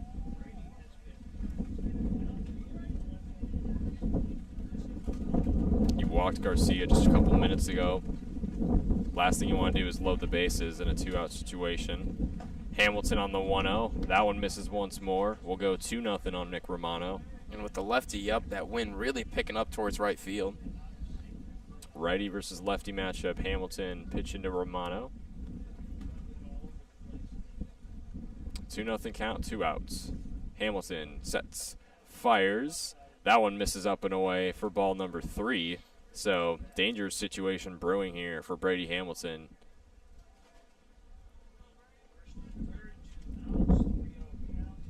Plenty of leeway though for Nick Romano ahead in the count. 3-0 from Hamilton. Misses out and away for ball number 4, and the Owls have the bases loaded here in the bottom half of the 5th. Garcia will be advanced to second, Nick Romano at first. And back-to-back walks here from Hamilton. Still no movement from the coach out there for the Shockers. No movement from Brian Green, but guess this is not going to do it for him. He's going to stay out there, or there. But he's gonna have to get himself out of the jam right here, right now, if he wants any, if there's any chance of him staying in this game any longer, I feel like. Yeah, so Brian Green really giving some leeway to Brady Hamilton. Hamilton's first pitch to Danny Baez misses down low for ball number 1. Baez 0 for 2 so far in the day. Struck out swinging back in the second, and then had a fly out to deep right field back in inning number 4. The 1-0 from Hamilton finds the zone for strike number 1. So Nick Romano on first, Garcia on second, John Martinez on third. Owls have the bases loaded in a 2-out situation from the Shockers. The 1-1 from Hamilton is swung on, bloop to left field. Gustafson tracks it down for out number 3. So unfortunate situation for FAU as they leave 3 runners on. Bases loaded situation. Unfortunately, they come up empty. But it's a 3-0 Owls lead after 5 innings of play, as we'll go to Cole Dillon, Cam Johnson, and Jordan Rogers due up for the Wichita State Shockers when we return on FAU Owl Radio on YouTube.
And we're back on FAU Owl Radio. Top half of the 6th inning now between Florida Atlantic and Wichita State. It's a 3-0 Owls lead here in Boca Raton. Owls looking to sweep the series against the Shockers.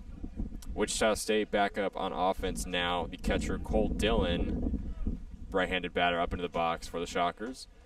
First pitch from James Littman misses the zone for ball number 1. Dillon's 0 for 1 on the day, struck out looking back in the 3rd inning.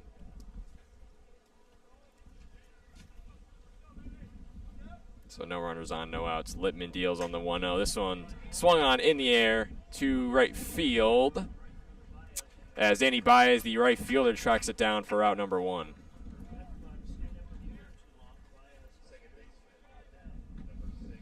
And that'll flip the Wichita State batting order, bringing up the second baseman, Camden Johnson. Yeah, quick first out. Had a quick inning in the top of the 5th for Littman. So he's looking to just have quick innings to try and stay in this game as long as he can. The funny thing about this lineup is every player in this lineup is either a senior or a sophomore. So a little bit of both worlds in terms of experience. Littman's first offering to Johnson is in the dirt for ball number 1. And Littman, 67 pitches thrown in this game. True freshman, really getting in some work here. 1 ball, no strike on Johnson. Littman sets fires, misses the zone once more. We'll go 2-0 count on Camden Johnson. Shockers just 1 of 17 batting in this game. That is 5.9%. Littman on the 2-0. Check swing there from Johnson, but the pitch finds the zone for ball number 1. It's really been impressive how good James Littman has been with how many times he's been down 2-0, 3-1, 3-0 in counts. Very much the comeback man. The 2-1 from Littman misses out and away for ball number 3. Littman, only one walk allowed so far in this game. Doesn't want a second one, of course. 2 strikeouts for the true freshman. The Boca Raton native attended West Boca High School. The 3-1 from Littman is swung on and almost dropped into the gap, but Schroeder couldn't make the catch in left field, and that'll be a leadoff double, extra bases for Camden Johnson. Or not a leadoff double, but a double regardless. So just 2 hits today now for the Shockers, both of them doubles. One coming from Durnan earlier, and then Johnson with that one right there. And you got to wonder how much time James Littman will have left on the mound in this one. It's been a little up and down, but I'd say more ups than downs in this one. Owls still lead 3-0. So Johnson on second. That'll bring the center fielder Jordan Rogers, who is 0 for 2 so far today. Littman, first one to Rogers, misses out and away for ball 1. Rogers flew out to right field back in the first inning and struck out swinging in the 4th. A good chance here for the Shockers to finally get a run on the board. Littman checks Johnson at second base. He dives back in just in time.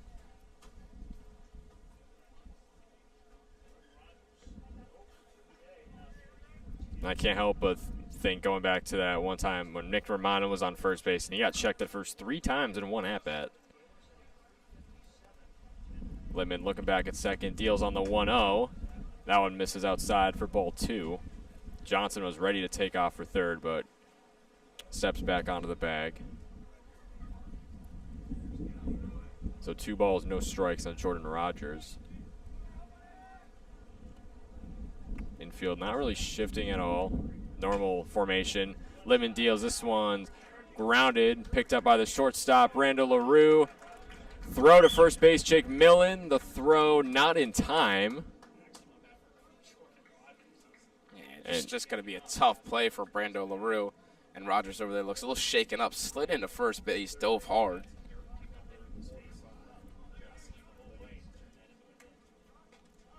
So that is a single from the center fielder, Jordan Rogers. That'll bring up the third baseman, Josh Livingston. Well, looks like it's probably going to do it for Littman. John McCormick coming out.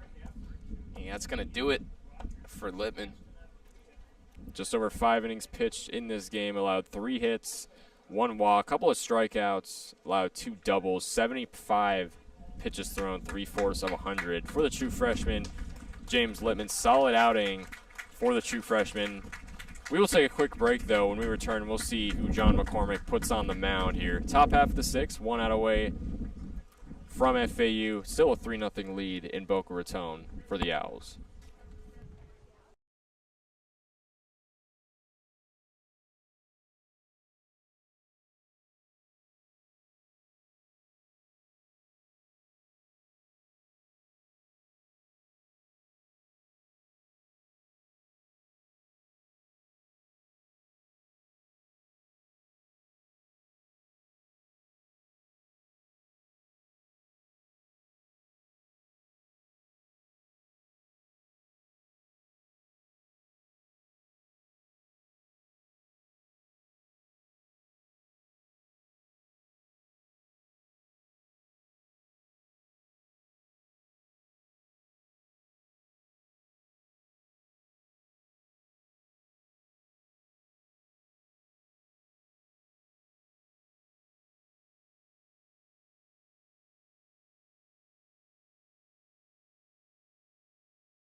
And we're back on FAU Owl Radio. Still top half of the sixth between FAU and Wichita State. 3-0 Owls lead. Owls have made their first pitching change of the day, putting on sophomore right-hander Ryan Buckler. This will be his 13th appearance on the mound this season. He pitched one full inning with 2 strikeouts in the win on Thursday.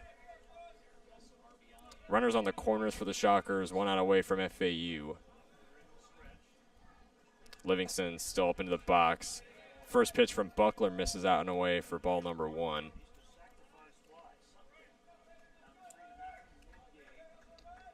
So yeah, not too much, not a huge sample size from the right-hander, but we'll see what he does in a 1-out corner situation. Buckler on the 1-0. This one swung on, popped up in the infield, in foul territory. But it's going to go over on the right field berm. Jake Millen tried to track it down, but just a little out of his reach. Yeah, so a tough spot here for Ryan Buckler to walk into. First and third, just 1 out. 3-run lead, so the tying run is at the plate.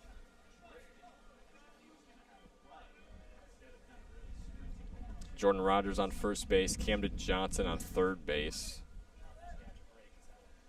Righty versus lefty matchup. Livingston steps back into the box after fouling that one off. 1 ball, 1 strike on Livingston.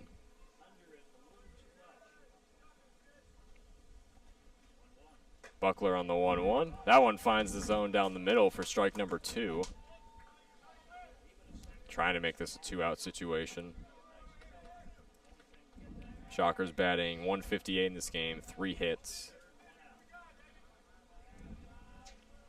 Owls with 3 runs on 5 hits. Buckler on the 1-2. This one swung on. Fly ball to left field. John Schroeder's in there for the catch. Camden Johnson, though, will come home off the sac fly. Wichita State is on the board with a run. Still a 3-1 to Owls lead in Boca Raton, but the Shockers finally score one. Would have been a really tough play at the plate, but not a phenomenal read over there by John Schroeder out in left. Couldn't get as behind it as I think he would have liked to. Would have gave himself a little bit of a chance if he was able to get more behind that ball, but still, that ball was pretty deep. Would have been a really tough play to get Johnson. Johnson, a really good runner, too, as well. Probably really had no shot anyway getting him at the plate. So the Shockers kind of trading out for a run. FAU seems like that's a good outcome for them. For the Shockers, also seems like a good outcome for both teams there. Very much a win-win situation. So still top of the 6. Owls still lead 3-1. 2 outs away from FAU. Runner on first. Jordan Rogers lurking off the bag. Cam Durnan up into the box for Wichita State as the first offering from Buckler to Durnan misses out and away in the dirt for ball 1.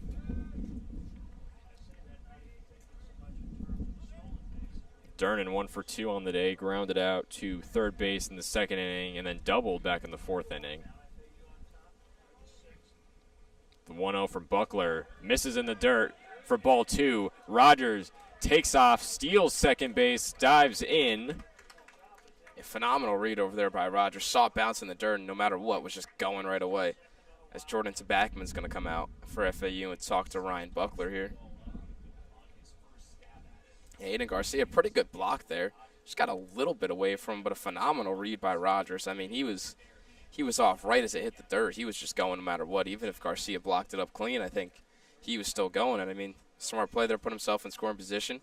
Gives the Shockers now man on second. Go ahead. That would have been a really make-or-break situation, you know, in a 2-out situation. So had the guts to do it, though. Obviously read it very well, putting himself in scoring position for the Shockers. And I think the opposite there of that read, a phenomenal read there by Rogers, but then going back to the inning previously with John Martinez over at third for the Owls, was not able to get a really good read on a ball bounced in the dirt where he could have came from third to score. So going there, it seems like the Shockers a little bit better on that base running side today, even though they really haven't had a lot of base runners today, but this inning, able to get a run home so far. So righty versus righty matchup, Buckler to Cam Durnan. Durnan back into the box for Wichita State. Buckler still out there, of course. 2 balls, no strikes on Durnan. Buckler sets fires, misses out and away for ball number 3. So not a great start so far for Ryan Buckler.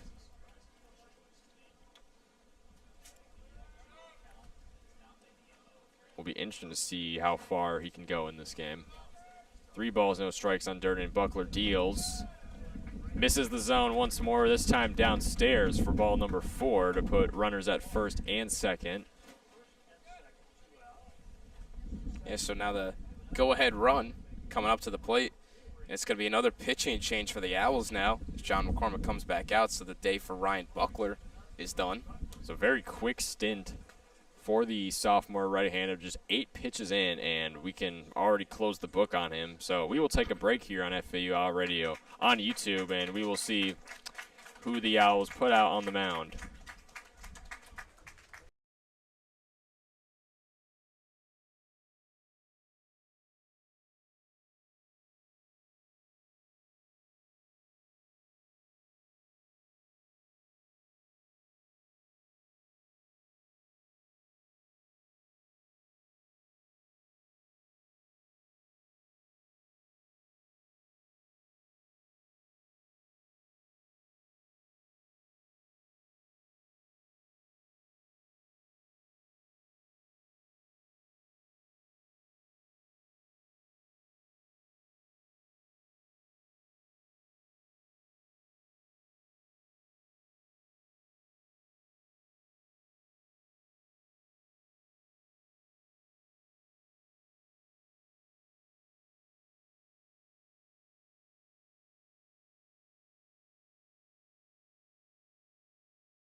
And we are back on FAU Owl Radio. Still the top half of the 6th between FAU and Wichita State. It's a 3-1 Owls lead here with 2 outs away from the Shockers. Owls made another pitching change after just an 8 pitching appearance from the sophomore Ryan Buckler. Now it'll be the senior left-hander Max Martzoff, who will make his 21st appearance on the mound. He's got a 4-2 record so far this season.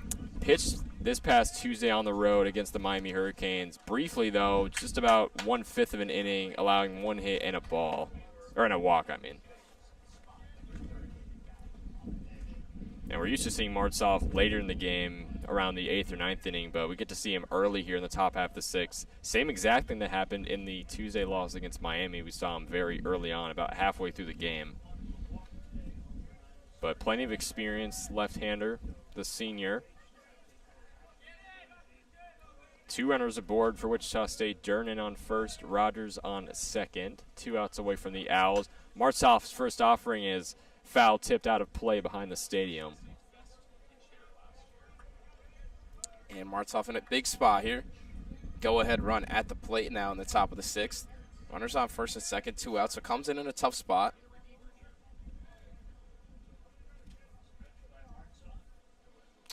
Martzoff on the 0-1. That one misses the zone for ball number 1.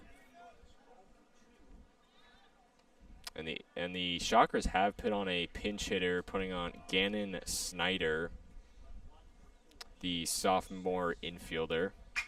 2-0 from Martzoff is grounded, chopped to short. Throw to third base. Nick Romano tagging the third and final out to retire the side. Good play there from the FAU infield to retire the side, top half of the 6th. Still a 3-1 Owls lead as we'll head to the bottom half of the 6th with Jake Millen, Emilio Gonzalez, and Brando LaRue due up for FAU when we return on FAU Owl Radio on YouTube.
And we're back on FAU Owl Radio. Bottom half of the sixth inning between Florida Atlantic and Wichita State. 3-1. Owls lead this one in Boca Raton.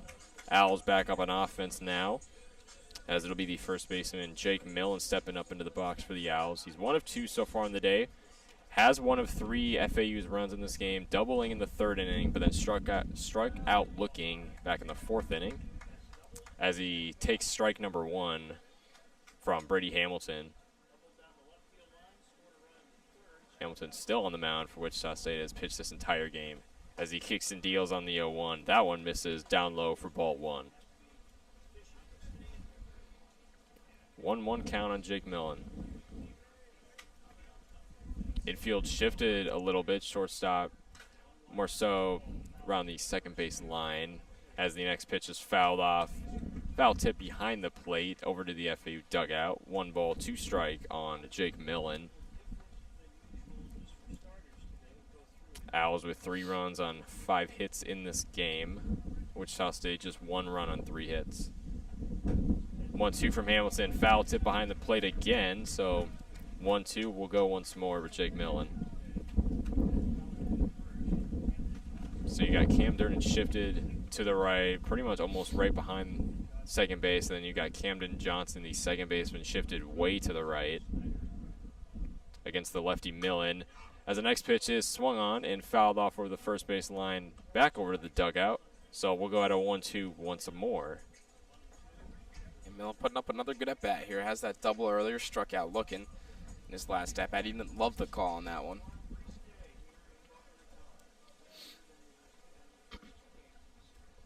So 1 ball, 2 strike on Millen. Brady Hamilton still out there. Comes. Sets. And deals is Hamilton. This one swung on to right field, but Callahan with the catch on the fly ball. And that ball was absolutely smoked by Millen. Just tough grab there from Callahan. Would have been extra bases, would have been a second double of the game if that was just able to get over Callahan. And you got to think, if Callahan wasn't shifted to the right at that at-bat, that would have been a base hit right there. But very good defensive positioning there from Wichita State to get out number 1 in the bottom half of the 6th. And now will be the designated hitter Emilio Gonzalez, the left-handed batter, up into the box for FAU against the righty Hamilton, as he swings and misses on the first pitch, making it strike number 1. Gonzalez 0 for 2 so far in this game after lining out to short back in the 3rd and grounding out to second base in inning number 4. He'll be looking to provide some insurance runs, offensive spark for FAU. Hamilton on the 0-1. That one swung on and missed for strike number 2. Gonzalez swinging early on, so puts himself in a 2-strike hole. With no runners on, 1 out away from the Shockers. Bottom half of the 6th. Owls lead this one 3-1. Hamilton deals on the 0-2. That one misses out and away for ball number 1.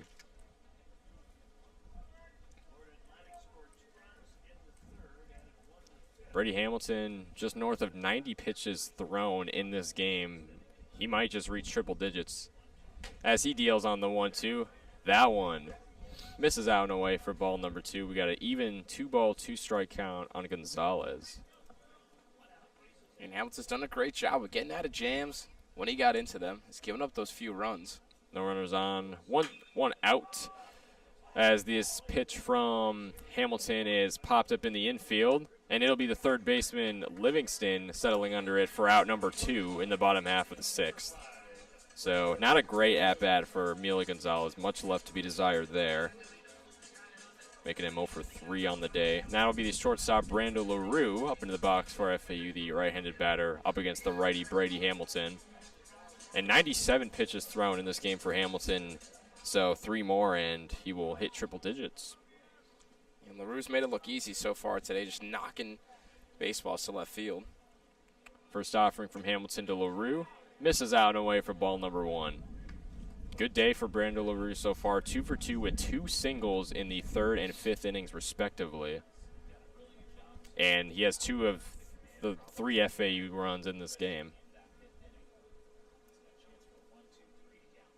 1 ball, no strike. Hamilton deals. This one swung on. Fly ball to left field. Doesn't quite have the carry, though, as Hayworth settles under it for out number 3 to retire the side in the bottom half of the 6th, keeping it a 3-1 Owls lead in Boca Raton. When we return, it'll be the top half of the 7th inning, as it'll be Callahan, Millen, and Hayworth due up for Wichita State when we return on FAU Owl Radio on YouTube.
And we're back here on FAU Owl Radio as the Owls have a 3-1 lead in the top of the 7th against Wichita State.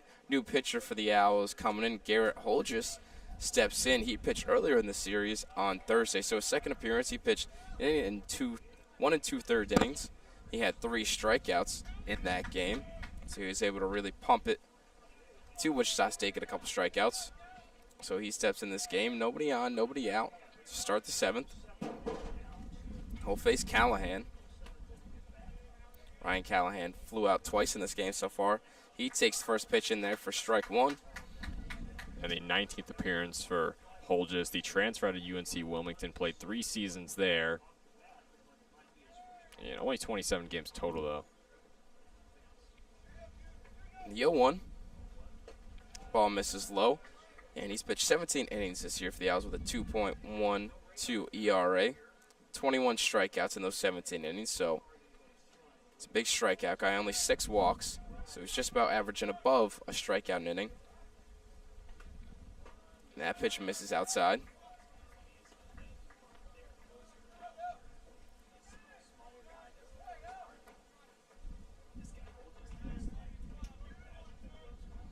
Two one. Kicks and fires. Swung on, miss. Off-speed pitch, able to get Callahan way out in front. So it'll be 2-2.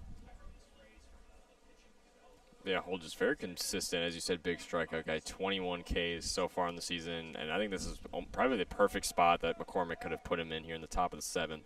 2-2, swung on, fouled off to the left side, out of play.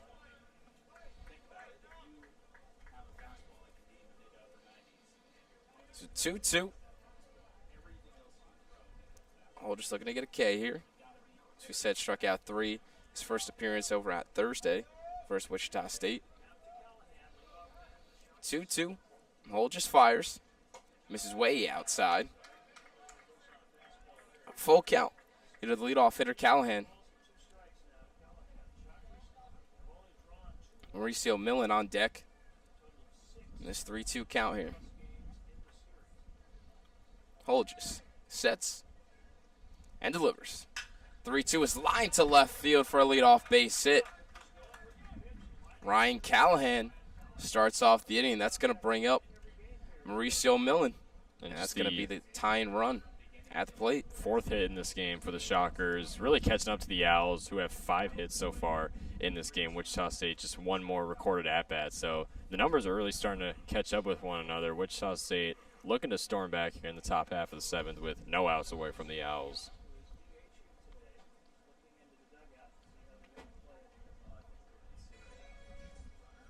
And the umpire looking over at the Wichita State. Something seems to be going on. Someone in the dugout has something going on for the Shockers.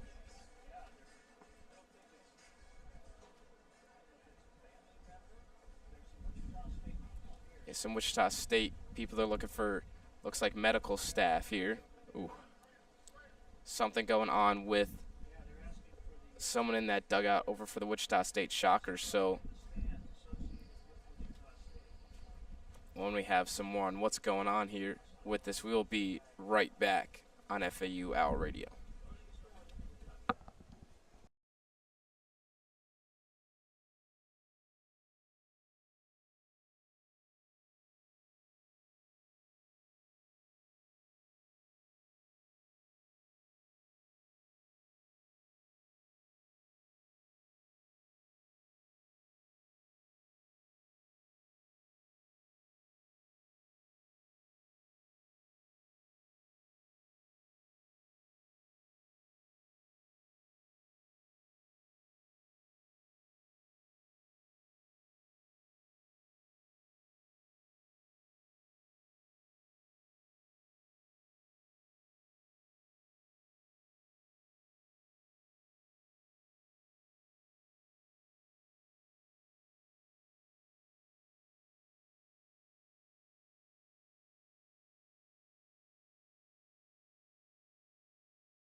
And we're back here on FAU Hour Radio. So, man on first, nobody out. First pitch to Millen is taken for ball 1. It looked like there was some kind of medical emergency somewhere over there in that Wichita State dugout. Not exactly sure exactly what happened. Seems to be everything is okay now. So after a quick break, we are back as the 1-0 comes in, misses high. 2-0 count. Line drive single by Callahan led off this inning. So that's why there's a man on first over there. Now Millen up. Millen's the tying run at the plate. Top of the 7th here. Owls lead 3-1. 2-0 pitch. That one's right down the middle in there for strike 1. 2-1.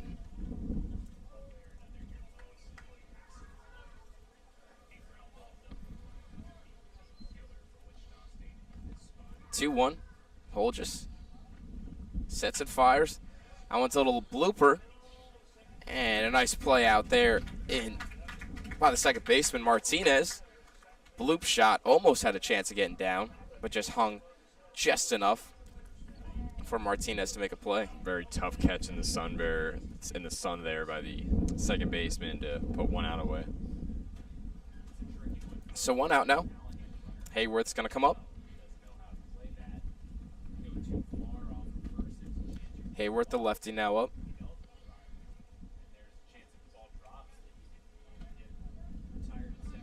Hayworth is 0 for 2 today. First pitch taken for strike 1. Lane Hayworth flew out to the catcher in his last at bat. That one ended the inning, ended the 5th. So it'll be 0-1.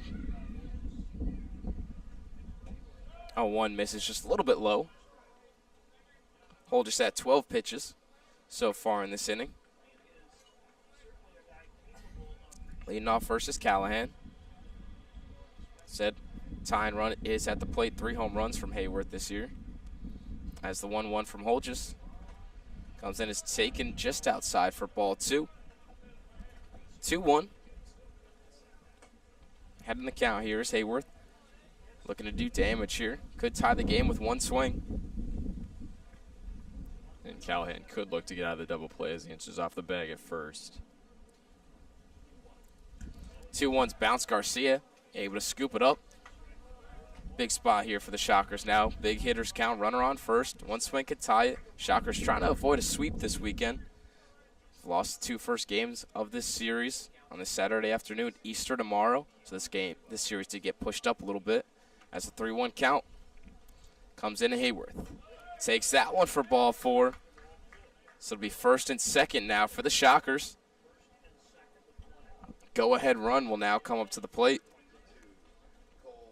Catcher comes up, Cole Dillon. Dillon comes up with 1 out. Runners on first and second. And only the 7th allowed walk on the season for Carter Holgis, so hopefully he doesn't let things slip away here with 2 runners on now, as he will have a visit at the mound with catcher Aiden Garcia and Ryan Tabachman, the pitching coach for FAU. So Tabachman coming out. Chat up Holgis here. This FAU team has a lot of confidence in Holgis. Has pitched in some big spots this year, so he's done himself a little bit of damage here. He's put himself in a precarious spot, but ground ball double play could get him right out of this inning. Dillon up, no home runs on the season. So right away, you're not too worried about a deep fly ball. You're not too worried about a home run. That's going to give the Shockers the lead, but still have to be wary of anything here. Not a ton of speed on the base paths, but ball in the gap could score 2. So Holgis going to have to bear down here. So it's Tabachman heads back. Garcia goes back behind the plate. And a big spot now here in the top of the 7th for the Shockers. Dillon up and 258 on the season. He's 0 for 2 today. Struck out looking and flew out to right field.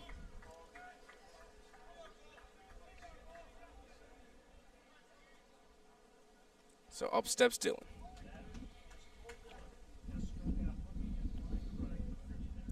Runner leads off first. Got plenty of room over there. Hold it on. Runner at second is Martinez. First pitch from Holgis.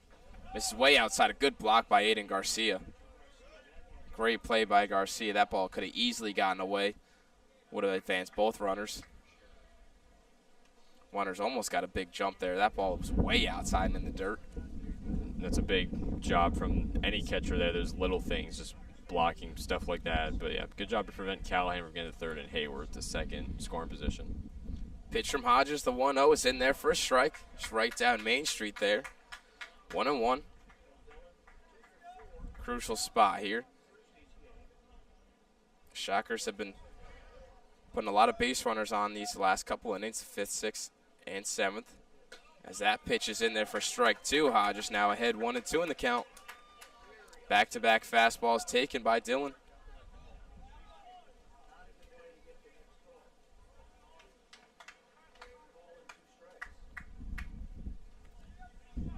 1-2 count. Holgis sets, kicks and fires. That one's popped up right side. Millen might have room, and that one's out of play. So running out of room was Millen. We'll go 1-2 again. Bottom of the order here, so Dylan. On deck is Johnson, leadoff hitter. Johnson's got a hit today. Perfect thing for Holgis would be the double play. Looking to get that. We'll go 1-2 again now, so the fourth pitch at the at-bat coming.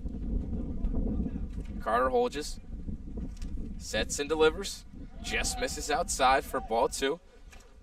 Good slider there from Holgis, trying to get a swing and a miss there, but great take by Dylan.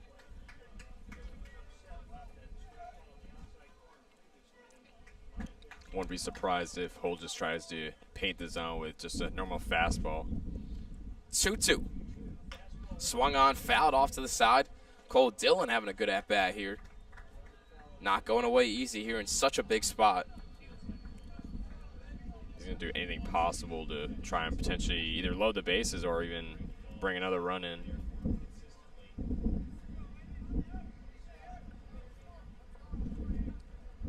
Two, 1 out. Holgis will go 2-2 again. Popped up foul out of play. Cole Dillon putting Holgis to work here. Trying to stay alive, keep staying alive, waiting for his pitch. Trying to give this Shockers team a chance. Tying run is on first here in the top of the 7th with 1 out. Holgis will get ready again for the 2-2. Delivers. Pitch misses over the head of Dillon. Full count here for Holgis. Yeah, Dillon had to duck on that one, but good job to duck and draw ball number 3 to make it a full count. So, but potential danger situation brewing for Holgis. Now Cole Dillon, the 3-2 count. Carter Holgis sets, fires. That one swung on. Deep fly ball to right field, but foul out of play. Dillon hit that one good, and wasn't at bat from Cole Dillon here. He's been working Carter Holgis. He finally really found a pitch that he put plenty of contact and power to that one, but unfortunately that might be the best pitch that he gets in this at bat. 3-2. Holgis delivers 3-2. Ground ball. That one's going to get through the 6 hole. They're going to hold up Callahan at third, so that's going to load the bases. An absolute beautiful at-bat by Cole Dillon. Ends up in a single, ground ball single for him. That's going to load the bases with 1 out and bring the top of the order up. So Camden Johnson comes up. He's got a double today. That double hit in his last at-bat. So Holgis is really going to be tested here in about as bad of a jam as you could possibly have with the bases loaded. Now you got Camden Johnson coming up, who has the highest batting average in this entire Shockers lineup at 346. Top of the order. He's got 1 home run on the year. Like you said, batting 346. And that looks like it's going to be the day for Holgis. As Coach McCormick is walking out to the mound, his teammates joining along with him. So 26 pitches today for Carter Holgis. Allowed 2 hits and a walk, no strikeouts. So in the biggest spot of the game, Carter Holgis comes out. John McCormick takes the ball. And FAU will go to the bullpen with 1 out and the bases loaded here in the top of the 7th, up just 2 runs.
And we are back here on FAU Hour Radio.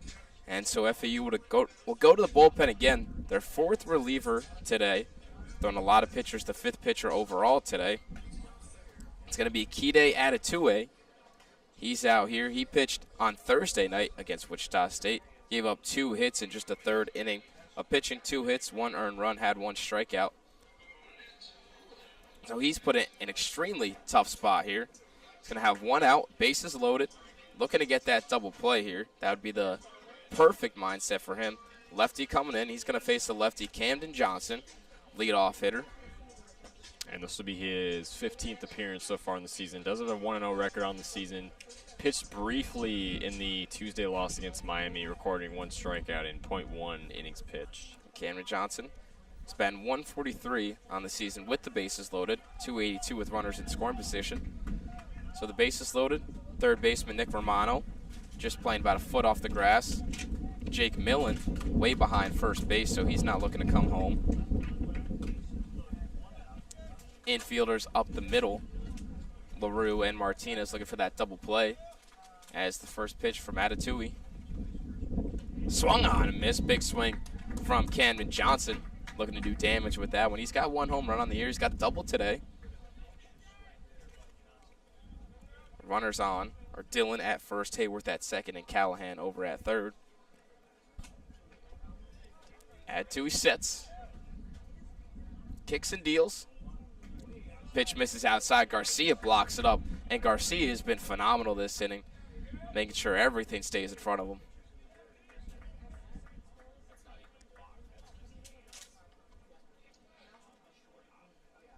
One. So Garcia's got to be big here. Don't want to let these runners advance. 1-1. Atatue. Fires. Swing and a miss. Breaking pitch there from Atatue. Atatue's pitched 9 innings this year. Got an 8 ERA. He's given up 8 earned runs in those 9 innings. 11 strikeouts as well, so sort of a mixed bag, but so far he's playing well at this at-bat in a very tough jam. Now the 1-2. Sets and fires. No swing there from Johnson. Pitch way outside. Johnson thought about it for a second. Able to keep the bat on his shoulder, though. So it'll be 2-2. Huge spot here for the Shockers. They scored their first run of the game in the 6th. Now a serious threat here in the 7th. The 2-2 pitch. Swung on, fouled off into the Shockers' dugout. Johnson would be a tough guy to double up. Ball would have to be hit pretty hard to double this lefty Camden Johnson up. He's got a lot of speed and coming out of that left side of the box. You can really hit it to either side as the FAU infield isn't really shifted at all. So we'll go 2-2 again after that foul ball. Atatue deals 2-2, misses low. Full count. Nowhere to put these runners. Got to come at Johnson here is Atatue. Nowhere to put him. On deck is Rogers, who also has a hit today. Atatue probably will look to go to something off speed here, but got to find the zone with it too. 3-2 pitch from Atatue. Swung on, ground ball to second. He's only going to have a play at first, except it hits the runner.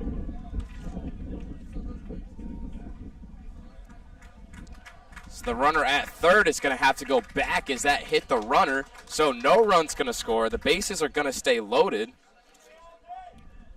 An unfortunate break there. Just hit off of his, so the runner's probably his out. Achilles there. Yeah, the runner's out. The runner going from first and second, and that kills all the force around. And that's going to be a dead ball after that. So the runner, Johnson, going to go to first. The batter, Johnson, goes to first. And those other runners, Hayworth has to stay at second. And Callahan stays at third. So a big mistake there. Not getting out of the way of the ball there. So perfect for Atatue. Just basically did the same as a strikeout, a pop-out. If anything, doesn't move the runners. So that's going to bring up Rogers. Jordan Rogers still in a big spot here. Now 2 outs. First pitch fouled right back. So FAU catching a break there. That ball hitting him on the foot. That would have scored a run easily. They would have had the out at first, so it really should have been second and third. 2 outs. and with the run scoring, but now just bases loaded, still no run scored. And now it's a 2-out situation, so if you pop this one up, it's a no-go. I mean, you're going to come up empty. 0-1 now from Atatui. Misses outside. Good job by Garcia getting out there to make the play on it. Garcia's been so good this inning, this entire game, keeping everything in front of him.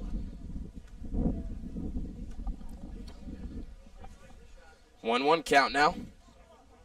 Atatui trying to get out of this big jam that he was thrown into. 1-1 pitch. That one's lined deep to left field. Schroeder going back. He's able to make the play about a foot in front of the warning track. And Atatui, what a job to get out of the jam. No runs given up by the Owls here in the top of the 7th. So we'll head to the bottom of the 7th. Owls lead 3-1.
And we're back here on FAU already. The Owls have a 3-1 lead after Atatui was able to get out of a big jam.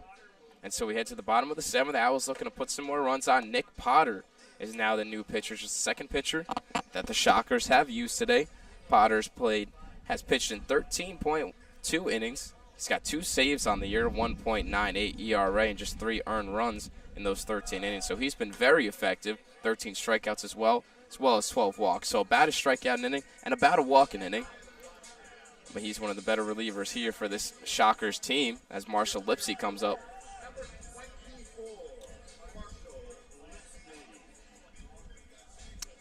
And Lipsy 0 for 1 on the day. He's grounded out to shortstop back in the first inning, was walked in the third. And had that sac bunt his last plate appearance. I was able to get a run home eventually. Bunts it over LaRue from second to third, and LaRue was able to score. First pitch, Lipsy, big swing and a miss. Seeing a heater. Tried to do damage on that pitch. Lipsy's a guy that likes to swing early in the count, and he did just that there. Just couldn't quite make the contact. Yo, 1. Pitch taken low. Lipsy a 1,185 OPS on the year. So he's been extremely good for the Owls this year, a 339 average. 1-1 pitch. Swung on, popped up. Shallow left. Shortstop Durnan calls it off. Make the play for the first out of the inning. That's going to bring up John Martinez. And yeah, Lipsy's just kind of came up empty so far in this game. So he's 0 for 2 now in the day. Obviously had that sac bunt back in the 5th and was walked. But other than that, just leadoff man has come up empty. So they've needed a little more from him, and he just hasn't quite been able to give it to them. John Martinez comes up. Had to double his last at-bat. That was where he got the RBI after the Lipsy sac bunt as he takes the first pitch for a strike. He had a little pop-up right to just shallow center field. And the infield was in, the center fielder was way back, just kind of landing in a no-man's zone. He was able to get 2 on it, plus an RBI. Gave the Owls that 3-1 lead. As the 0-1 comes in, ground ball to short. Cut off by the third baseman. Livingston throw to first. Might have not been in time anyway, but the ball dropped by Callahan at first, gets by. So should possibly be ruled as an infield base hit. Would have been a tough play for Durnan, and Livingston able to cut it off. Looked like he might have been able to beat it out anyway, so I'd imagine that's going to get marked down as a hit. Looks like that will be marked as a base hit right there. Yeah, so base hit there for Martinez. That's going to bring up John Schroeder. So both teams now 6 hits today. The Owls have 3 runs on 6 hits. Shockers just 1 run on those 6 hits. That brings up Schroeder. He's got a sac fly today. First pitch to him, swung on, missed. Fastball's coming in hot here from Nick Potter. A lot of life to it today.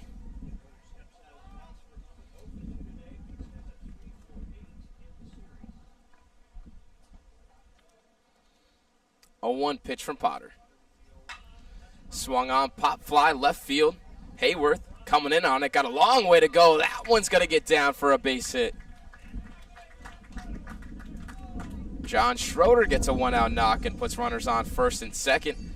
Ball was up there pretty high, but a long way to go for Hayworth, and he was just not able to get there in time. Very good job by Schroeder to, pop up that drops into the gap. Very tough thing to do, especially out in deep left field, but Hayworth just couldn't quite track it down, so that puts 2 runners on now for FAU with only 1 out away from Wichita State.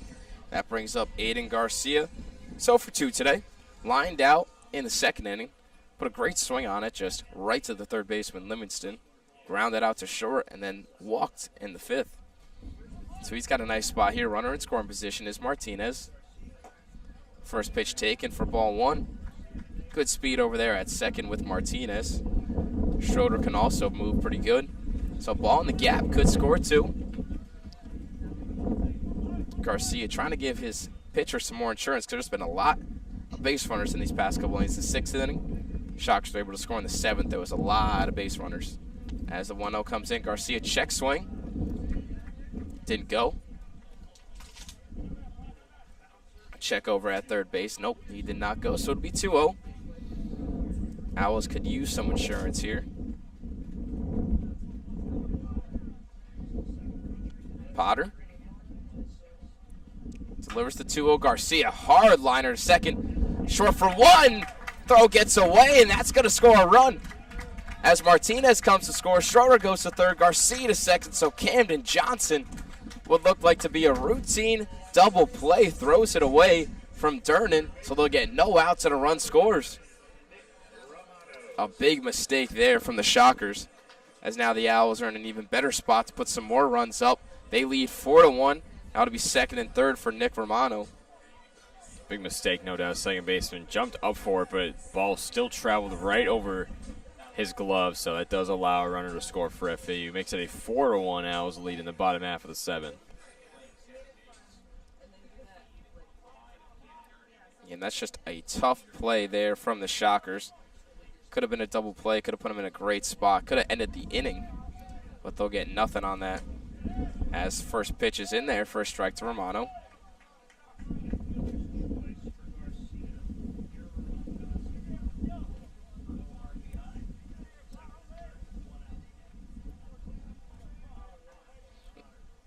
The 0-1. That one a little chopper to first. They throw home, not in time. And that's going to be another fielder's choice, another run scored. Hesitation there from the first baseman, Callahan. That hesitation made it easier for Schroeder to come across and score. And you were just talking about insurance runs and just a few minutes ago, and they got 2 straight in just the last couple minutes, both off of fielder's choices, as you mentioned. And that's going to put it first and third now as the Owls lead 5-1 and 2. Pretty defensive mistakes there. That throw away from Johnson over at second. Threw it away from Durnan, the shortstop. Could have been a double play. And then that one right there, Callahan hesitated for some reason, did not throw it right to home, and then decided to. And by that time, Schroeder was already just about there. So no real shot to get him at at that point. Could have had the out at first, but Romano will trail over to first. So it's going to be first and third as the pitching coach comes out here for the Shockers. So Claggett comes out there. Going to give a quick talk to Potter, and he looks like he's talking to the infielders too. Giving them some chatter here of, come on, guys, what are we doing here? Of they got to be better for their pitcher. Could have been multiple plays there where I feel the Shockers should be getting outs, but just unable to get those outs there.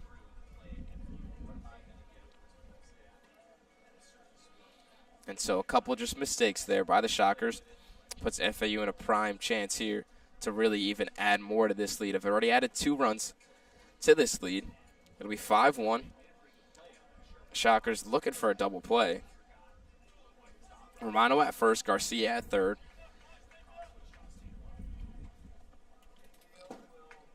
So infield stays, third baseman is in. Livingston on the grass, Callahan on the grass, and the middle infielders just about halfway as the first pitch comes in. Taken for strike 1 by Danny Baez. Baez is 0 for 3 today. Flew out to left field, flew out to right field, and struck out. Fly out here would be a good scenario. Sack fly would put the Owls in a good spot. So Durnan and Johnson just playing about halfway. Time called by the umpire.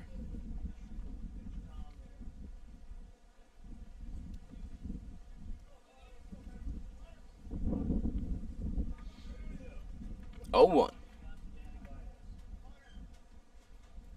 Pitch from Potter.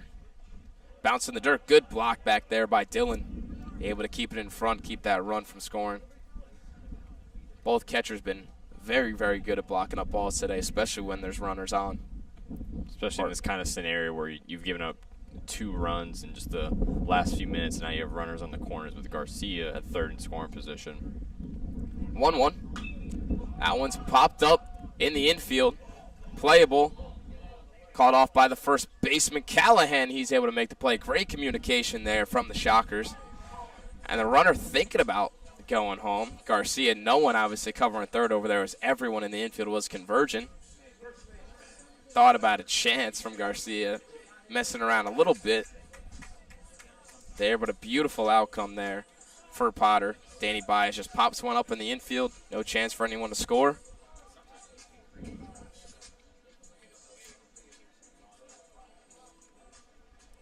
So Jake Millen comes up.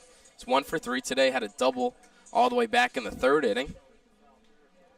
See what he could do here. First and third, 2 outs. Nick Potter trying to stop the damage here after a couple mishaps by his infield. First pitch, big swing and a miss from Millen.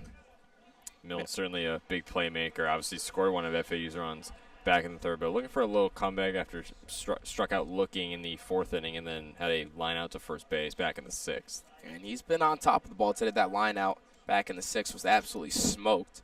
As the 0-1, that one's lined to center field over the head of Durnan.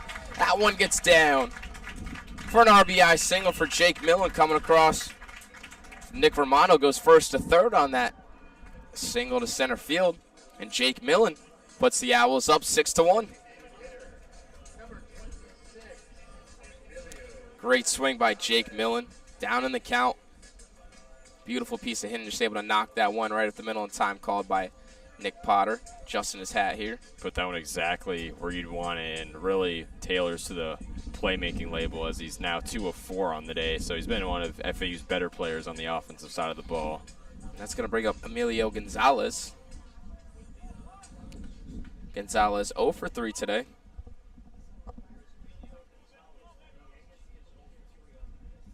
First pitch, he lines it right up the middle to Durnan. Durnan not able to field it cleanly, but the throw to first is in time for the 3rd out of the inning. So the Owls put up 3 runs here with three runs, 3 hits, 1 error in this inning from the Shockers. So the Owls lead 6-1 as we head to the top of the 8th inning.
we're back on FAU Owl Radio, top half of the 8th inning now between Florida Atlantic and Wichita State. Owls have opened this one up with a 6-1 lead here in Boca Raton, scoring 2 runs in that 7th inning. 3 runs in that 7th inning. And FAU has put on a new pitcher, putting on sophomore right-hander Riley Whitmer. This will be his 9th appearance on the mound so far this season. Pitched 1 in the 5th inning with 3 strikeouts in Tuesday's loss at Miami. So he will get some more burn here. Owls have used 4 pitchers in this game beforehand. As Josh Livingston up into the bat for Wichita State. You know, Take strike number 1. A big shift over there. Romano playing on the third base from Romano, playing on that second base side, basically playing second base. LaRue, the only guy on the left side. He was showing bunt Livingston that first pitch, ended up pulling it back.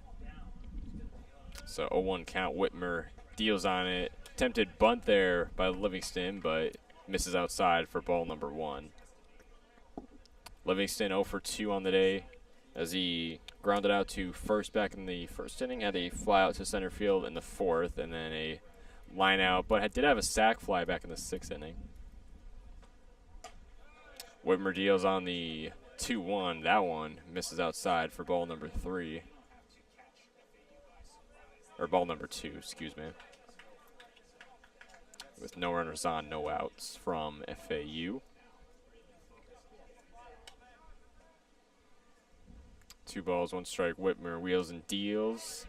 That one misses outside for ball number 3, so good count here for Josh Livingston. Shocker's batting 6 for 25 in this game. That is a 24% batting average.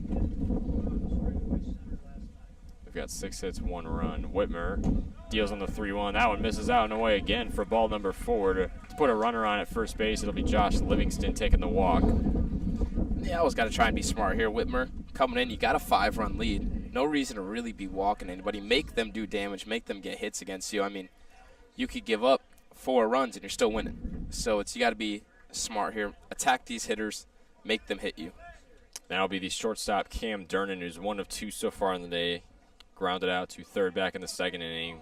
Doubled in the 4th inning and then was walked back in inning number 6. Whitmer's first offering to Durnan will miss outside, down low for ball number 1. With 1 runner on, no outs from FAU.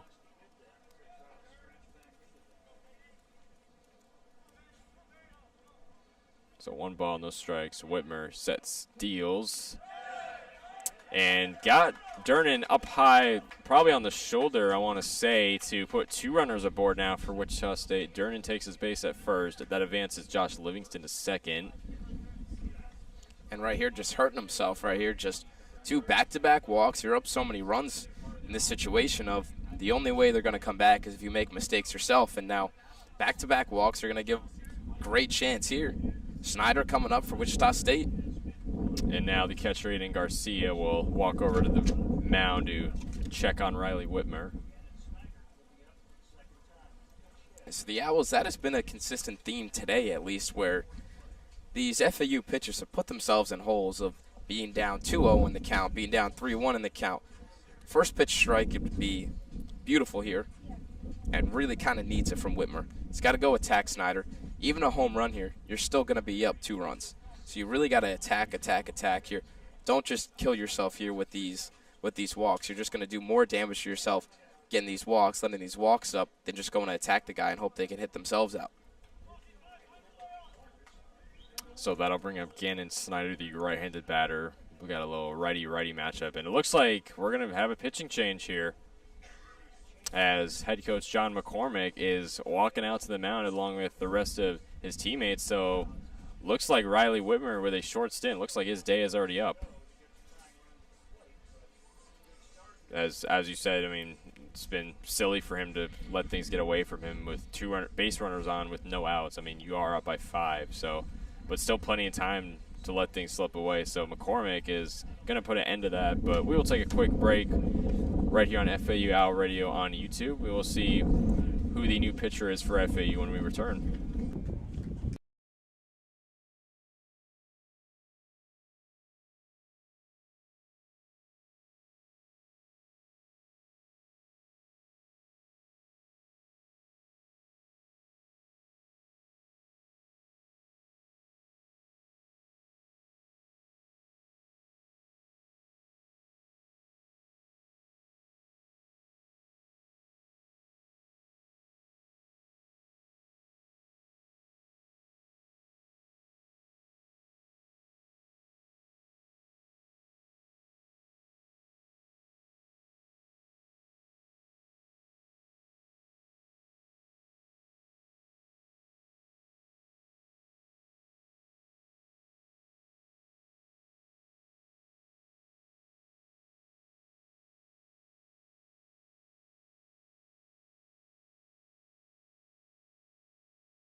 And we're back on FAU Radio. Still the top half of the eighth between FAU and Wichita State.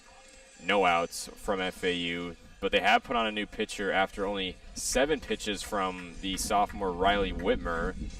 It'll be the freshman Joey Abazia, who got the start on Tuesday at Miami, pitched 2 full innings, had 2 strikeouts against the Hurricanes. This will be his 12th appearance so far this season, as he will go up against Gannon Snyder, the right-handed batter.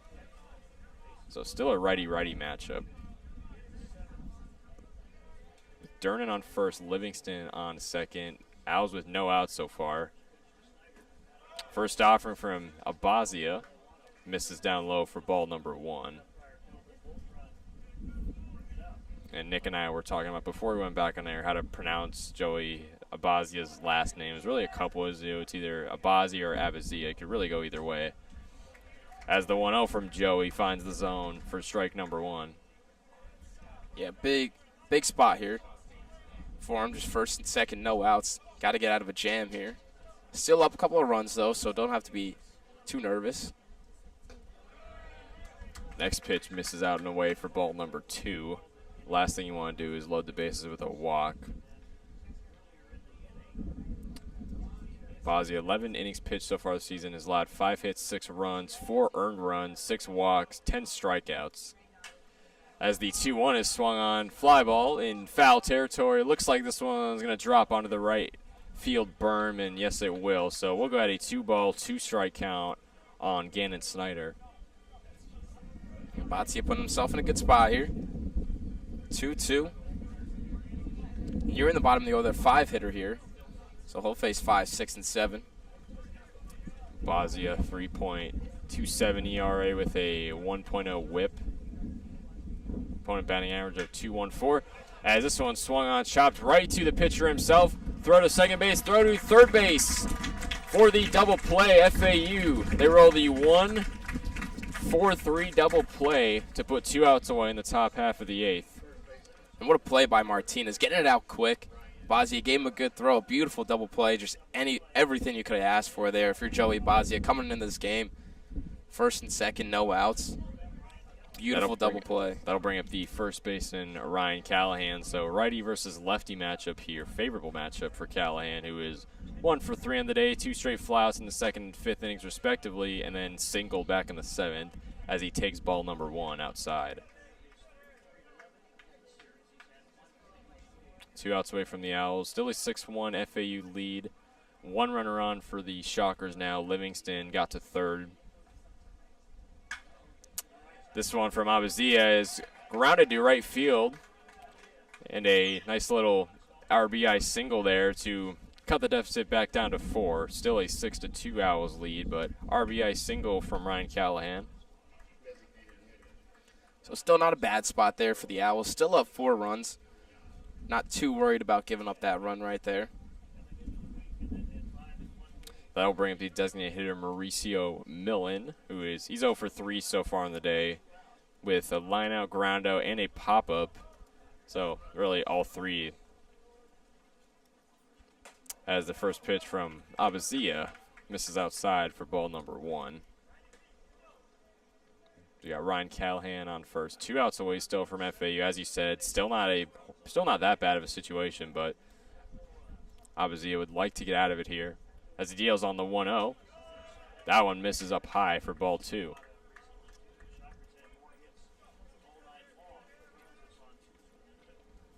Shockers batting .259 this game. 7 hits with 2 runs. Owls with 8 hits, 6 runs. 2 balls, no strikes. Abazia deals. That one misses down low for ball number 3, almost in the dirt there. Callahan still at first. So good spot here for Mauricio Millen to do some damage. Could put Callahan in scoring position. As he takes strike number 2 there, or strike number 1 there to make it a 3-1 count on Millen.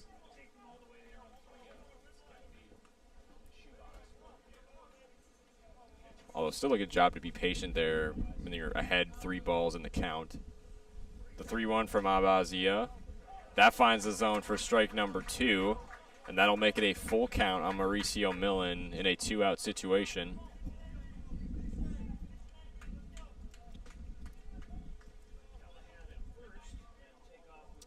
Bazia, 7 pitches so far. 2-out situation. He deals on the 2-2. This one swung on, foul out of play and over the stadium behind the net.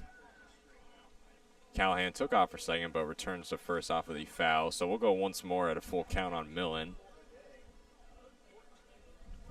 Millen batting .292 on the season with a OPS of .741, so not too shabby. Almost 100 at-bats on the season. He's got 96 before this one. The 3-2 from Abazia finds the zone for strike number 3, and the final out for in the top half of the 8th to retire the side. Owls do allow a run, but it's still a 6-2 FAU lead heading to the bottom half of the 8th, where it'll be Brando LaRue, Marshall Lipsy, and John Martinez due up for the Owls when we return on FAU Owl Radio on YouTube.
I'm just take it.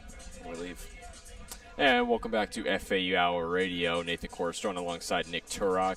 Bottom half of the 8th inning between FAU and Wichita State, where it's a 6-2 Owls lead in Boca Raton. And this will be the 9-hole hitter shortstop, Brando LaRue, up to the box for FAU.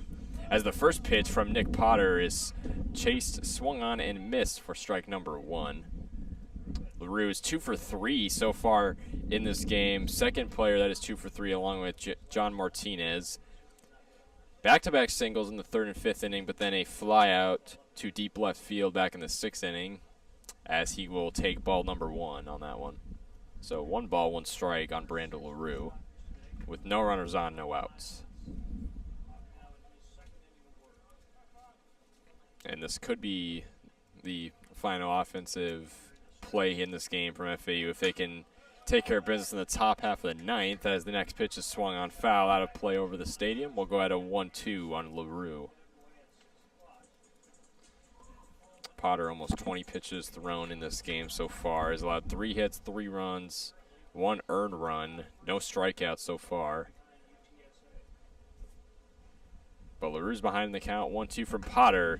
Chase, got him to chase on the fastball pretty much outside for out number 1. So tough break there for the shortstop, Brando LaRue. But good placement there from Nick Potter to get LaRue to chase on that one. Yeah, bad swing there from LaRue. Just didn't see that pitch quite out of the hand. Lost it a little bit. Just a top fastball here from Potter. That thing's coming in hot. It's got a lot of life to it today. I think he was able to take advantage last inning, but Al's looking for insurance runs as the leadoff man, Marshall Lipsy, is back up into the box, and he has struggled so far today. As the first pitch from Potter is in the dirt, gets away for ball number 1, but nobody on, so nothing crazy to make of that. Lipsy's 0 for 2 so far in the day. Grounded out in the 1st inning, pop up in the 7th inning. Had a sac fly back in the 5th, was walked in the 3rd. So kind of an up and down day. Potter on the 1-0. That one misses out and away for ball 2.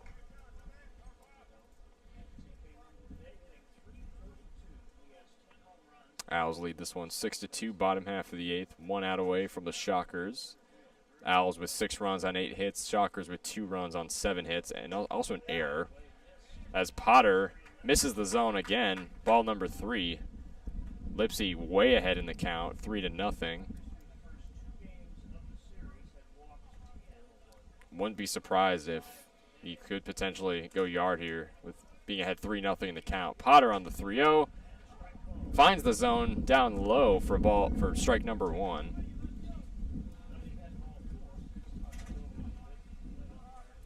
Lipsy was definitely looking for something a little higher in the zone. Makes sense why he laid off with that one. Here's the 3-1 from Potter. That one's going to miss down low for ball number 4, so that'll walk Marshall Lipsy to first base. And that'll be his second walk of the day for the leadoff man, Lipsy. That'll bring up the second baseman, John Martinez. Good day for him so far, 2 for 3.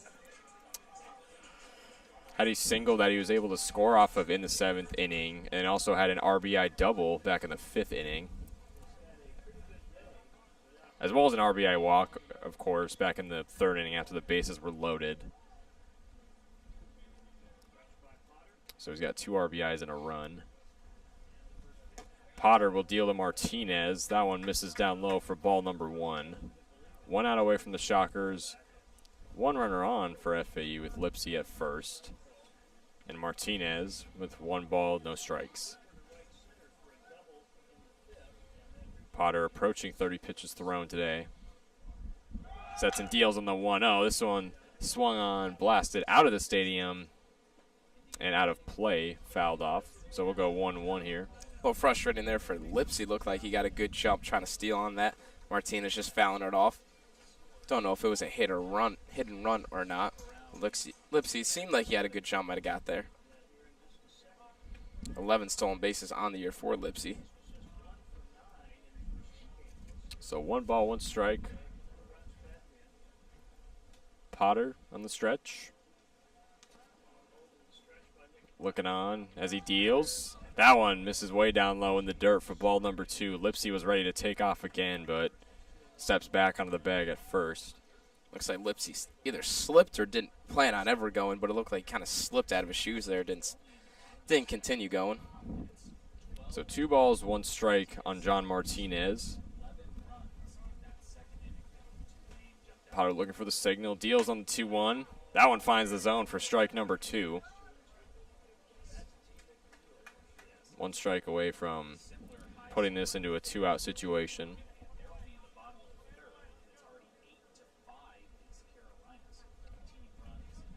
Be huge for the Shockers if they can retire Martinez. Martinez hits a base hit into right field, drops into the gap. Lipsy rounding second, gets to third. And that'll put runners on the corners for FAU. John Martinez with a base hit. A nice hit and run there. Lipsy going on the swing from Martinez beautifully into right field. Allowed Lipsy to stroll right into third. So another good chance for the Owls here in these later innings to put some more runs up. Again on Nick Potter. They were able to get to him in that 7th inning. An error, big error, really caused some more runs to score, but a good shot for John Schroeder here. Could definitely use some insurance runs if your head coach John McCormick as Cole Dillon or the catcher Cole Dillon giving some signals to Potter. With Martinez at first, Lipsy at third now. Owls still lead 6-2. Still 1 out away from the Shockers. And Schroeder had that swing in the 7th, that line drive up the middle for a base hit. He also was able to bring a run home. Potter's first pitch to Schroeder. Check swing there, but finds the zone for strike 1. First baseman, third baseman both in here. First baseman Callahan holding on. Martinez at first, the middle infield playing about halfway. So 0-1 count. Potter deals. This one swung on and missed for strike number 2. Schroeder swinging for the fences here, trying to bring an insurance run home. With Lipsy lurking off at third. Owls lead 6-2, bottom half of the 8th. Potter on the 0-2. Swung on a miss for strike number 3. John Schroeder goes down on strikes. That would make him 1 for 4 on the day, so 2 gone now. From Wichita State, runners still in the corners from the Owls. A tough strikeout there. That'll bring up the catcher, Aiden Garcia. Tough day for him. He's 0 for 3. With a line-out, ground-out, was walked in the 5th inning, and then reached on that fielder's choice back in the 7th inning. Was able to bring a run home, though. 2 gone from the Shockers. Martinez still at first, Lipsy still at third. Potter, first pitch to Garcia, is in the dirt. Martinez takes off for second, and a successful steal from John Martinez. Good read by Martinez, making up for that bad read he had earlier in the game where probably could have scored on a pass ball. Didn't end up coming home, but ball getting a little bit away. Gives him a good chance. And Camden Johnson, the second baseman, playing in shallow right field. Was a big shift there on Garcia. Trying to prevent FAU from getting any insurance runs, but a great prime opportunity to do it with 2 runners in scoring position. Martinez now at second. Lipsy's still lurking off a third. Righty versus lefty. Potter deals to Garcia on the 2-0, and that one misses out and away for ball number 3. Or excuse me, ball number 2. That was ball 2.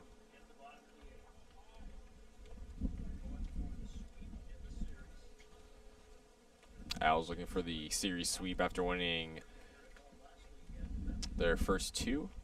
Potter on the 2-0. This one swung on, fouled over the third base line over past the FAU dugout. We'll go at a 2-1 now on Aiden Garcia.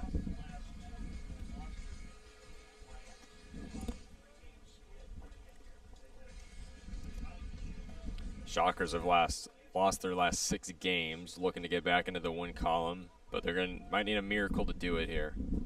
Potter on the 2-1. This one looked on, finds the zone for strike 1. Lipsy sealing home the throw. Not in time. Marshall Lipsy steals home, brings an insurance run home for FAU off of a wild pitch, I believe, making it a 7-2 Owls ball game. A phenomenal play by Marshall Lipsy there. Saw that ball was always going a little bit slow back from the catcher from Dillon. He just took off. Right as he was just bobbing it back, there was Dillon. And just taken off by Lipsy. A phenomenal play. Might have been actually in time, but Lipsy knocked the ball loose from the catcher.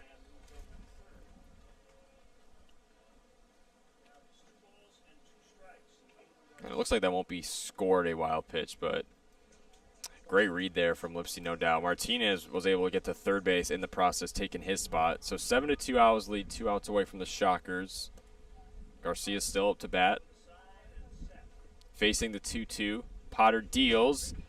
And this one swung on and missed for strike number 3. Wichita State retires the side, but the Owls do get a run out of it after Marshall Lipsy stole home just a few moments ago. And we will go to the top half of the 9th. Owls leading this one 7-2. And Wichita State will have one more chance to stay in this ball game with Lane Hayworth, Cole Dillon, and Camden Johnson due up for the Shockers when we return on FAU Owl Radio on YouTube.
And we're back here on FAU Hour Radio. The Owls lead 7-2 as we have a new pitcher, Steven Andrews, comes in. 6'3", righty here. He comes in. He's made 18 appearances on the year for the Owls. 19 innings pitched, giving up 23 hits, 13 earned runs, struck out 16, only walked 2. So he's going to go out there and attack hitters. He's not going to go out there and walk you. So these Wichita State hitters are going to be up there ready to swing. It's going to be Hayworth leading it off. Lane Hayworth takes the first one low for ball 1. Hayworth is 0 for 2 today with a walk. He's batting just 192 on the season now. 1-0 pitch. Swung on a little line drive out to left field. Schroeder dives. Doesn't make the play. Was saying he caught it. This might be reviewed right here. I think umpires signaling. So, and here come the 3 umpires corralling together the third at base the mound. Yeah, the third base umpire said it might have hit the ground. Ray Parrish back there. But Schroeder came right up saying he caught the ball. It looked like it didn't hit the ground, so we'll have to see here the umpire's decision. Heck of a play by John Schroeder, though. Even if it did skim the ground first. Great effort from him. So it looks like they're going to go talk to the Wichita State coach. And they're going to change the call to an out. They're explaining their call to Coach McCormick and the FAU dugout. I agree with that call. So the umpires on the field are changing the call on the field to an out. So they converged and said that it is an out. But now, head coach for Wichita State, Brian Green, is asking for them to check it out, to go look at it. So the ruling on the field is an out, and so now we're going to see if there's anything to reverse that.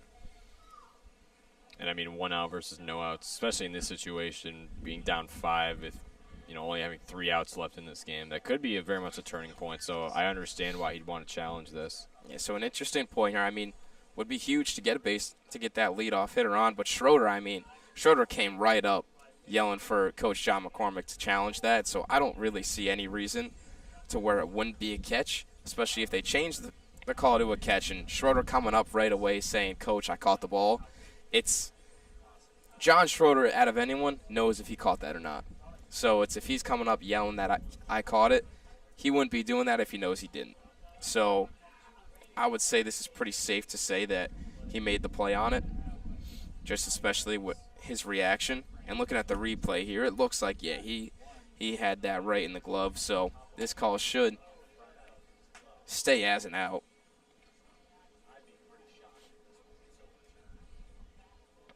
Yeah, I'd be very surprised if this is overturned. So that would retire the right fielder Hayworth and bring up Cole Dillon and have Cole Dillon and Camden Johnson be due up.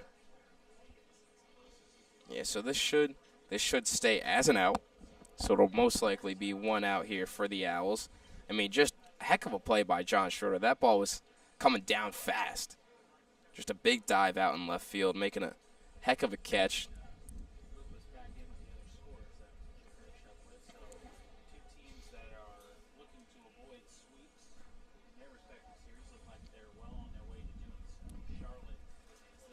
Hey, Owls looking to close this game out, so it should be when they come back. It should be 1 out.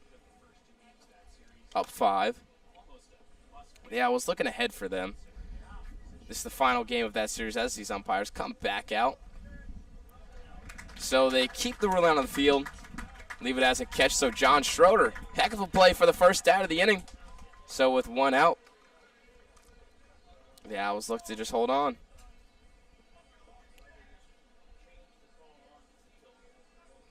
Heard somebody not agreeing with the call. I won't say what they said. This is very vulgar language, but.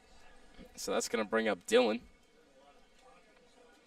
Cole Dillon steps to the plate now. Still coach for the Shockers, Brian Green, still kind of arguing this call. I think it was a little confusing there. Ray Parrish, that third base umpire, calling it originally that John Schroeder did not make the play. Not totally sure what he saw, to where, again, I was a little surprised that they did change the call on the field originally. where the umpires all came together, changed the call, then reviewed it. I think either way it was going to get reviewed with how fast John Schroeder came up. I know the coach for the Shockers is a little angered by this, but I think it was going to get reviewed no matter what anyway. John Schroeder came up yelling at his coach, you need to challenge us, you need to challenge us. So I think no matter what, this would have been the outcome of it. But a tough out, as that ball was hit very, very well by Lane Hayworth. Just a phenomenal play out there and left by John Schroeder. So that's going to bring up Cole Dillon.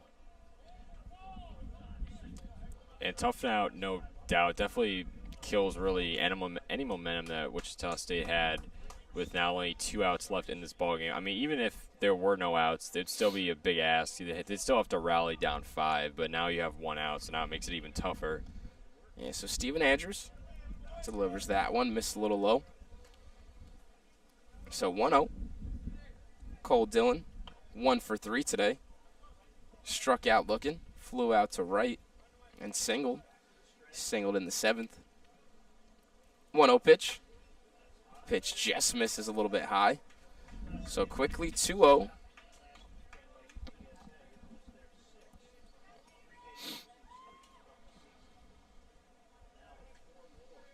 So nobody on, 1 out. 2-0 pitch from Andrews. That one's in there for a strike. 2-1. FAU trying to finish off this sweep of Wichita State. So 5 strikes left to go for Wichita State here. 2-1 pitch. Swung on, popped up in the infield. Looks like Millen might have enough room to make the play, and he does. Just stays inside the ballpark, so second out of the inning. Pop fly in foul territory gets Cole Dillon out, so Camden Johnson now steps up. The Shockers down to their final out here. Looking to avoid that sweep. So Camden Johnson steps up.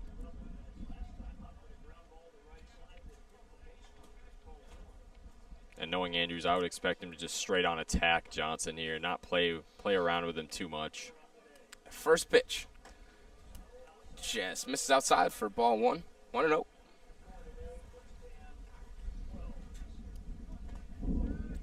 Count. Johnson's 2 for 4 today. That last at bat was the one where in the 7th they bases loaded it. That ball hit the runner. Hit the guy going from first to second. As the 1-0 comes in, check swing, didn't go. 2-0. It's going to be a tough rally for the Shockers. They're going to need a lot to go their way to somehow come back in this game. Down 5. Need to get all the way to Snyder to at least have a chance with 2 outs here. 2-0 pitch. Swung on, ground ball to third. High chopper to Romano. Romano fields, fires first. Going to be a tough play, not in time. Camden Johnson, a lot of speed, and he looks like he's hobbling. Definitely hobbling a little bit, but he does avoid FAU sealing the game right there. It extends this game a little longer.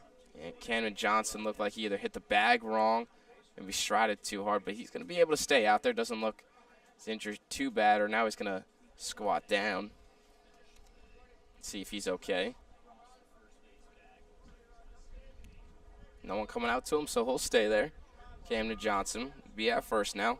Jordan Rogers, he steps in. 1 for 4 today. Got a single in the 6th. Flew out in the 7th. First pitch. Swung on, fouled off.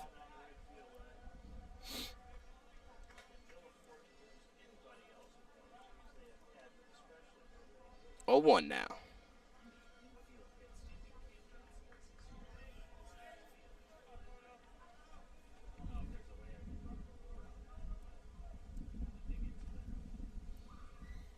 Oh, 1, 2 outs. Top of the 9th here. 1-1. The Owls back-to-back wins. Whereas Wichita State looking to close it out with a sweep here on this Saturday afternoon and go into their Easter holiday tomorrow. 1-1. Pitch is in there for strike 2. 1-2.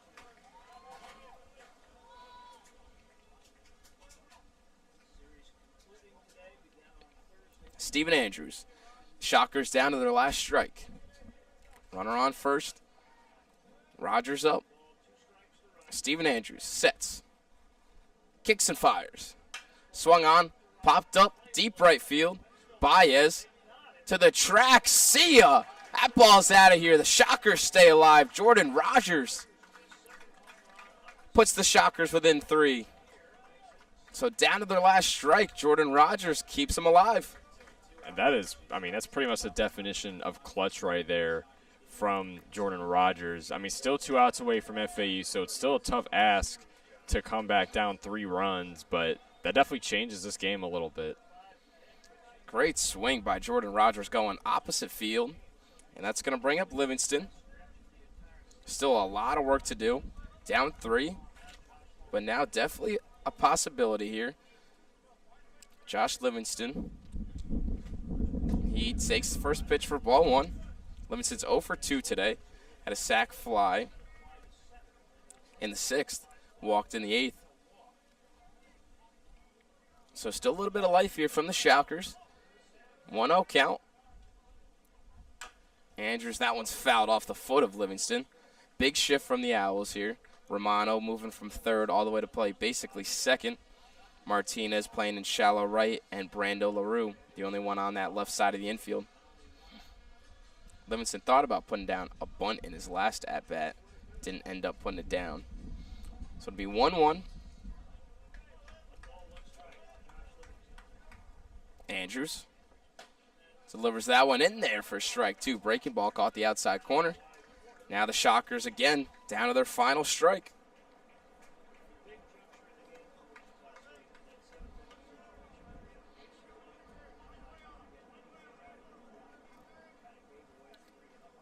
One-two from Andrews. Delivers. Swung on, missed. Strike 3. The Owls get a 7-4 win on this Saturday afternoon. Great performances from the Owls pitching. A lot of clutch pitching where they let a lot of guys on. Got in some bad counts. Were able to stay there, stay clutch, and able to pitch out of it. A lot of good base running today from the Owls. Marshall Lipsy stole home earlier in that game. No big swings from the Owls today, but a lot of clutch hitting when they needed it. Took advantage of some of the mistakes that the Shockers made, and just an overall phenomenal game we saw from the Owls today. And with the bullpen, they obviously did have to go really deep in that bullpen, just like that loss to Miami this past Tuesday. But obviously it turned out much better for them. As you said, they were behind in the count a lot of times, but guys especially like James Littman, who got the start today, was really able to get out of those holes, and it really paid dividends. And if we had an FAU Owl Radio Player of the Game, Nick, who would yours be? There's really not a standout guy today, but I think it's probably got to be John Martinez. Had 3 hits today, was able to be all over the bases, made some good defense plays as well. He was just kind of all over the place in the lineup, able to really do the job that he wanted to do at second base. So for me, player of the game, had a double today, had a walk, had a stolen base as well. So I think for me that would be my FAU Owl Radio Player of the Game. I think I'm going to have to agree with you on that, Nick. But obviously a couple other guys had really good games as well. You had third baseman Nick Romano, only 2 technical at-bats for him, but had a hit, had an RBI. Jake Millen, 4 at-bats, 1 run, 2 hits, and an RBI, so he'd definitely also be a contender there, as well as the shortstop Brando LaRue, who had 2 hits and 2 runs in 4 at-bats. So Owls win this one 7-4. They sweep the Sears against Wichita State, and they will improve to 27-12 on the season, 9-6 now in American Athletic Conference play. And that'll do it on this Saturday afternoon here in Boca Raton, Florida. Nathan Korst and Nick Turok. Thank you, everybody out there, for listening to this edition of FAU Baseball on FAU Owl Radio on YouTube.